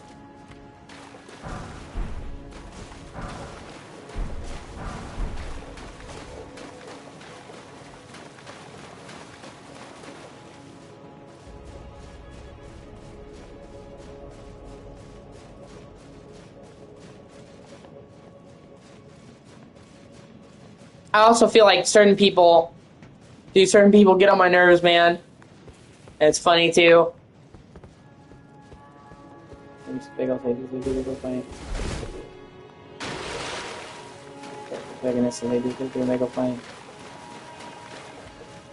I actually, oh shit, okay, I gotta go back up. I saw some people actually get upset that, I saw some people the other day get upset that, Leon was in Resident Evil 9. They're like, I think Leon is in too many games. I'm like, you know what? Never speak to me ever again.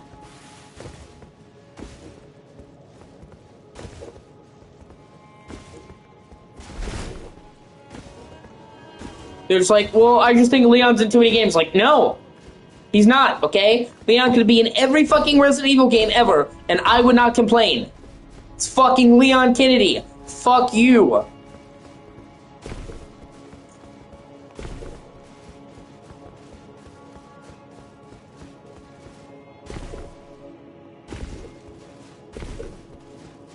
Well, I guess some people are just like, you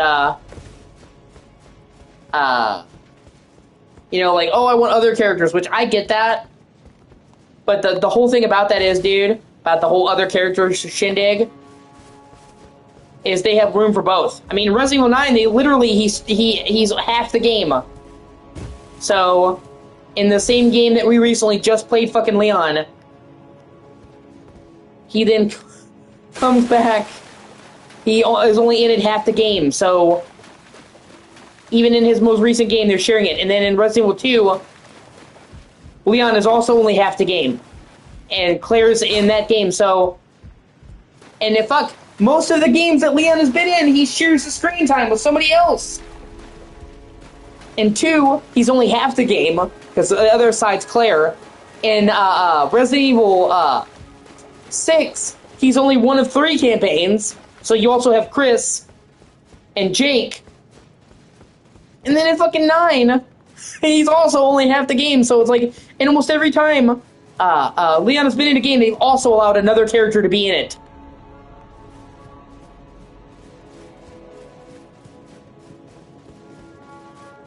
So it's not like he's like sitting there hogging up all the spotlight. The only game that he literally got all to himself pretty much was RE4. So, oh, he got one game to himself. Plus, if you look at the series, dude, at the release schedule, it'd be one thing if it was Leon, Leon, Leon, Leon. So, like, every time they have a Leon game, they have another game that doesn't have Leon in it. So they did RE2 Remake that had Leon. Then they did RE3, no Leon.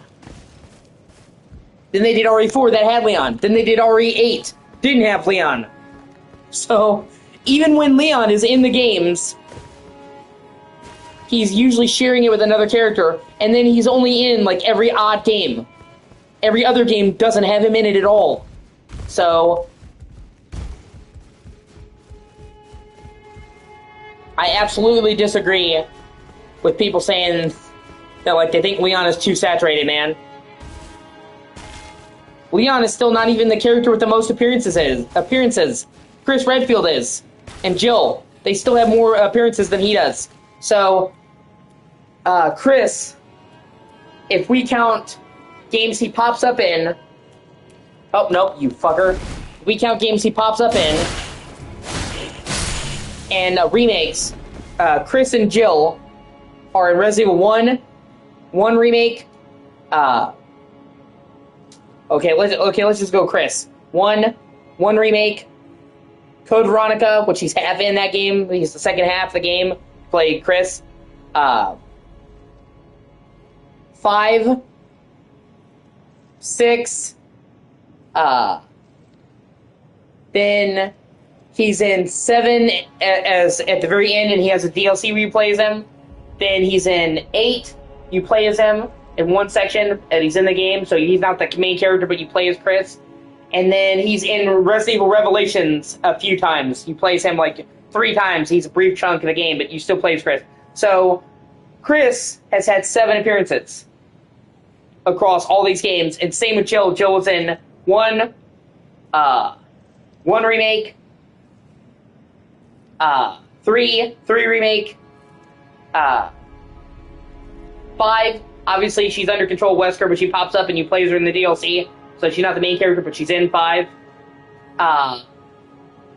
In Revelations, where she's the main character in Revelations, so that's 6. So Chris and Jill still have the most appearances. Leon is 2 and 2 remake, 4 and 4 remake, 6, 9. So yeah, Chris still has more appearances. If anybody was oversaturated, it would be Chris. But no, because they've had plenty of games without Chris. So I don't have a problem with the character saturation, honestly. And also, people seem to misunderstand the reason why Leon keeps coming back to be in Resident Evil games is because he's so fucking popular. He gets brought back by mass demand. That's an important part of that equation that they're leaving out. It's not like they're like, oh my god, I hate Leon, and then Leon. It's people fucking love Leon. Like, I remember when RE9 first came out, Alex, when they first showed it, Leon was only rumored, and they only showed Grace, and people were like, oh, okay. And people were excited. People didn't get really excited until Leon showed up, and they confirmed he was part of the game.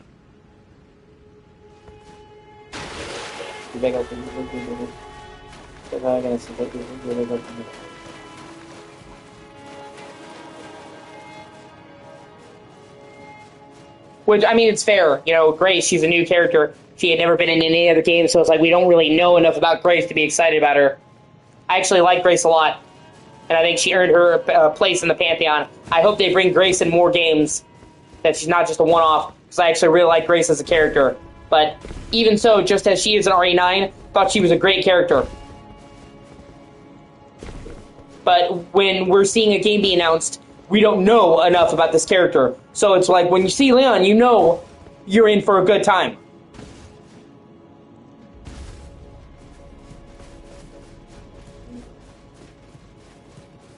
Mr. Kennedy!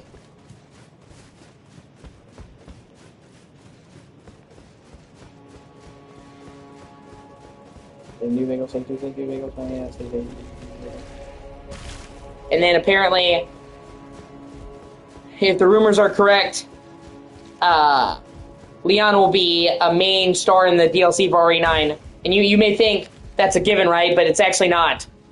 Normally when they do a DLC for Resident Evil games, Alex, they have a different character. It's like a spin-off that's outside the main game. So like in RE7, they had a DLC where you played as Chris, but you didn't actually play as Chris in the main game. In RE4 Remake, that was Leon's game, but in the DLC you played Ada in the Separate Ways DLC. So for most DLCs, they're like, it's a side story that goes along with the main game. But people are making it sound like there's going to be 2 DLCs for 9. One is going to be Leon, and it's going to expand on his adventures. And the other is going to be Grace's mom, because she seemed really cool, and she didn't get nearly fleshed out. So I would be really happy if they did a DLC with Leon and Ada. I kind of was sad that Ada wasn't in 9. I hope if they do a DLC, Ada would be in it. Especially because at the end of 9, it's not a spoiler, you can actually see a wedding ring on Leon's finger. He takes off a glove, and you can actually see briefly a wedding ring, and the game never acknowledges that he's married. Because the whole game he's had, you know, the sickness they talk about? I forget what they call it, fuck. But he's had the Raccoon City sickness, where they're black, so he wears gloves because his hands are black. That's the first thing that happens when you have the sickness, is your hands turn black. He doesn't scare people. So he doesn't take off the gloves until the very end of the game. And you see him take off the glove, and then as he's walking away in the final cutscene, you see him pull out a ring and put it on his wedding ring finger. And the game doesn't acknowledge it, and people are like, what the fuck? Is that a wedding ring? Which it makes sense, because if you ever tried to wear a set of gloves with a ring, it can get caught, and rip. And so nobody in Special Forces, nobody with training like Leon, would wear a ring with gloves on. So it makes sense that he wasn't wearing the ring until he took the gloves off. But that's just like a tiny detail. And people are like, wait a minute, what? Leon's fucking married?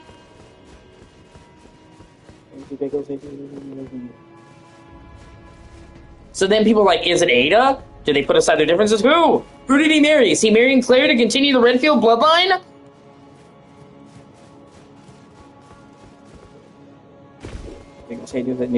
They're also suggesting that it's a rumor, so take it for what it's worth.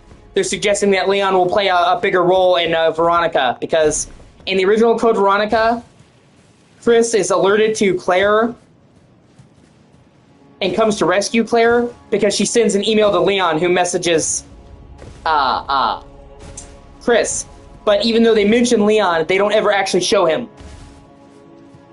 So the current rumor is in the Code Veronica remake that's coming next year that they would actually show Leon, like, over a web call or something like that. Not like he's going to have a huge role in the game, but that he would actually show up in Code Veronica, which I would be cool because he's already mentioned and she already talks to him in the game, you just don't see him. So, like, if they had a webcam or something and she had a video call with Leon, that would be super cool. And wouldn't like, retcon anything. Because she's already mentioned to talk to him, and it would be cool to actually see him and not just he's mentioned off screen and she sends a faceless email. That would be a good change, if you ask me. And it would make sense. It wouldn't be like a needless cameo inserted where one doesn't need to be. So I would be really happy if they actually show Leon in Code Veronica.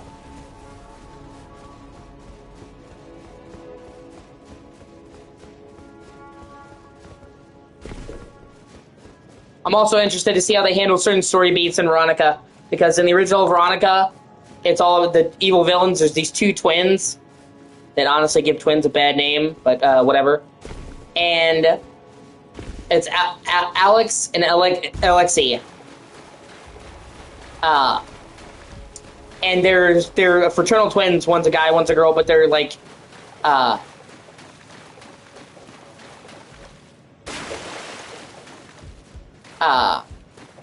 she goes into a suspended animation, so her brother goes crazy because they're like, it's shown to be inappropriately close, like incesty close. They never confirmed that, but it's very heavily implied this is like a whole Lannister kind of deal.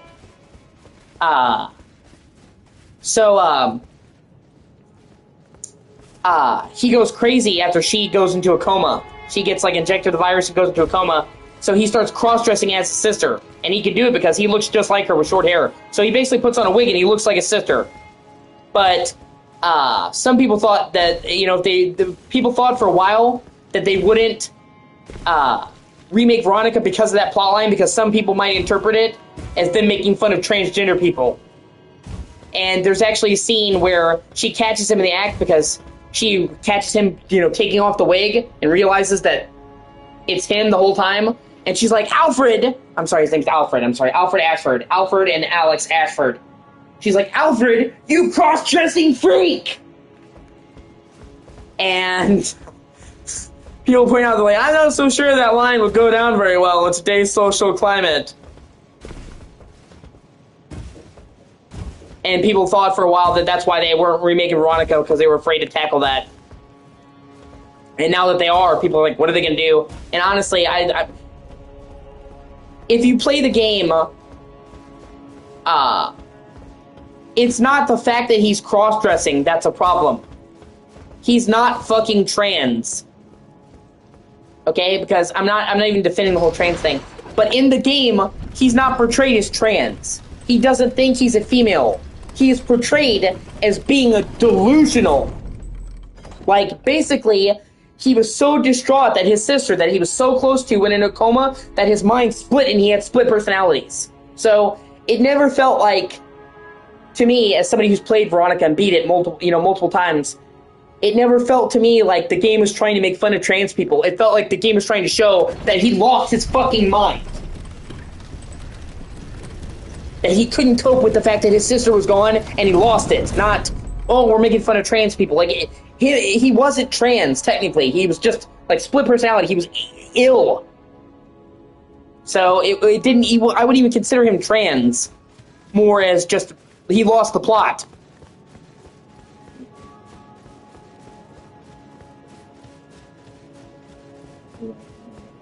And that's the whole twist, is you think his sister's dead, and then no, his sister was in a coma, and then she comes to and finds her brother dead, and that's when she goes ballistic.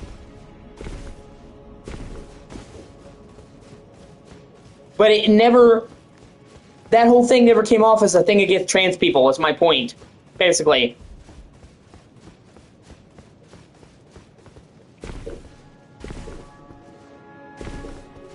And, you know, Claire doesn't even come across as, like, transphobic, because remember, she's insulting this guy that she just found in a wig and a dress, who does sick sadistic experiments. And Alfred does sick experiments on people. He kills people for fun. He literally tries to hunt Claire for sport. He has a rifle and he's like, "Ooh, I hope you'll make it entertaining." So, literally, Alfred is a fucking sadistic twat who kills people for sport, hunts them great game style, the greatest hunt. I'm sorry, the deadliest game. So, she's chasing him. He's actually trying to fire her, and then she finds him in a wig and lipstick. So, it's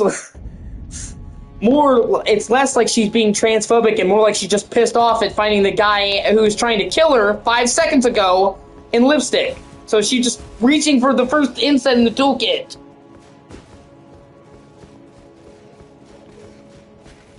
Like, if some dude tries to kill me, some dude tries to kill me, and then he throws on some lipstick 5 minutes after and be like, what the fuck?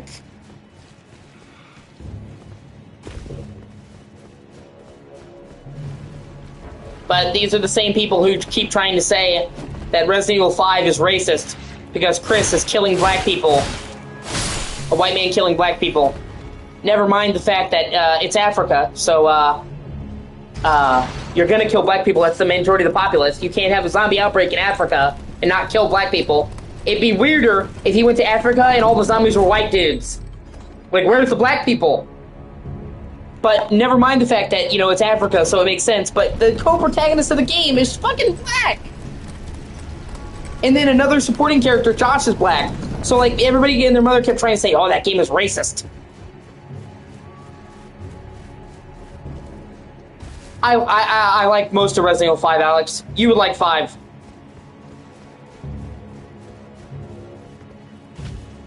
I would say like 80% of Resident Evil 5 is great, and I think you'd like it. It's just the last act of 5 kind of goes crazy. And it's not very good, in my opinion. They start having zombies with machine guns. And it basically turns into a third-person shooter, but it's a very bad third-person shooter because you can only you're supposed to take cover, but you can only take cover at designated areas. And then you're being pelted by people with Gatling guns and rocket launchers. And it's like, what the fuck is this? And then you're on this ship that's in maze-like environments. So, like, Resident Evil 5 has 6 chapters.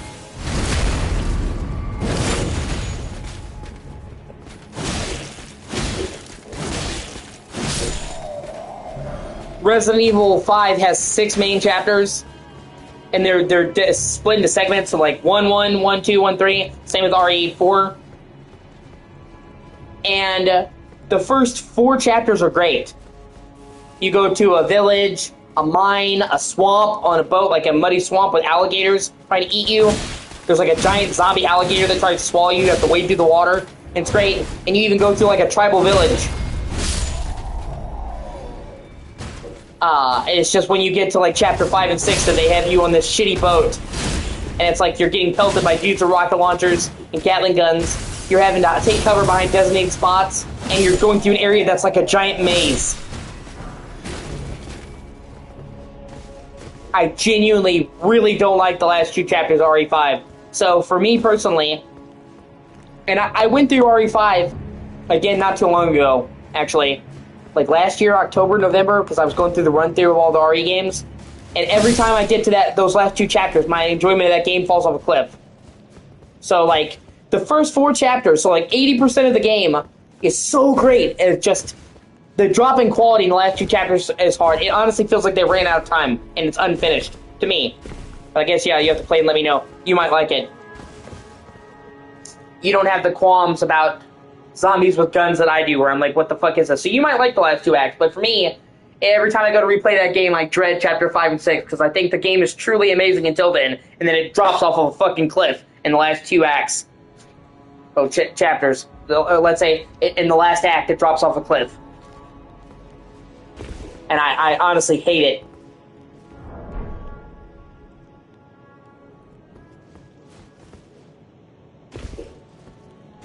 Alright, Alex, I'm just gonna take a short break and switch games. I'll be right back, man. Hopefully you'll be there, he said. I just want to get all out of Lindell Explorer, but yeah, I'll be right back. And everyone who's here watching, like, comment, and subscribe, or I will find you.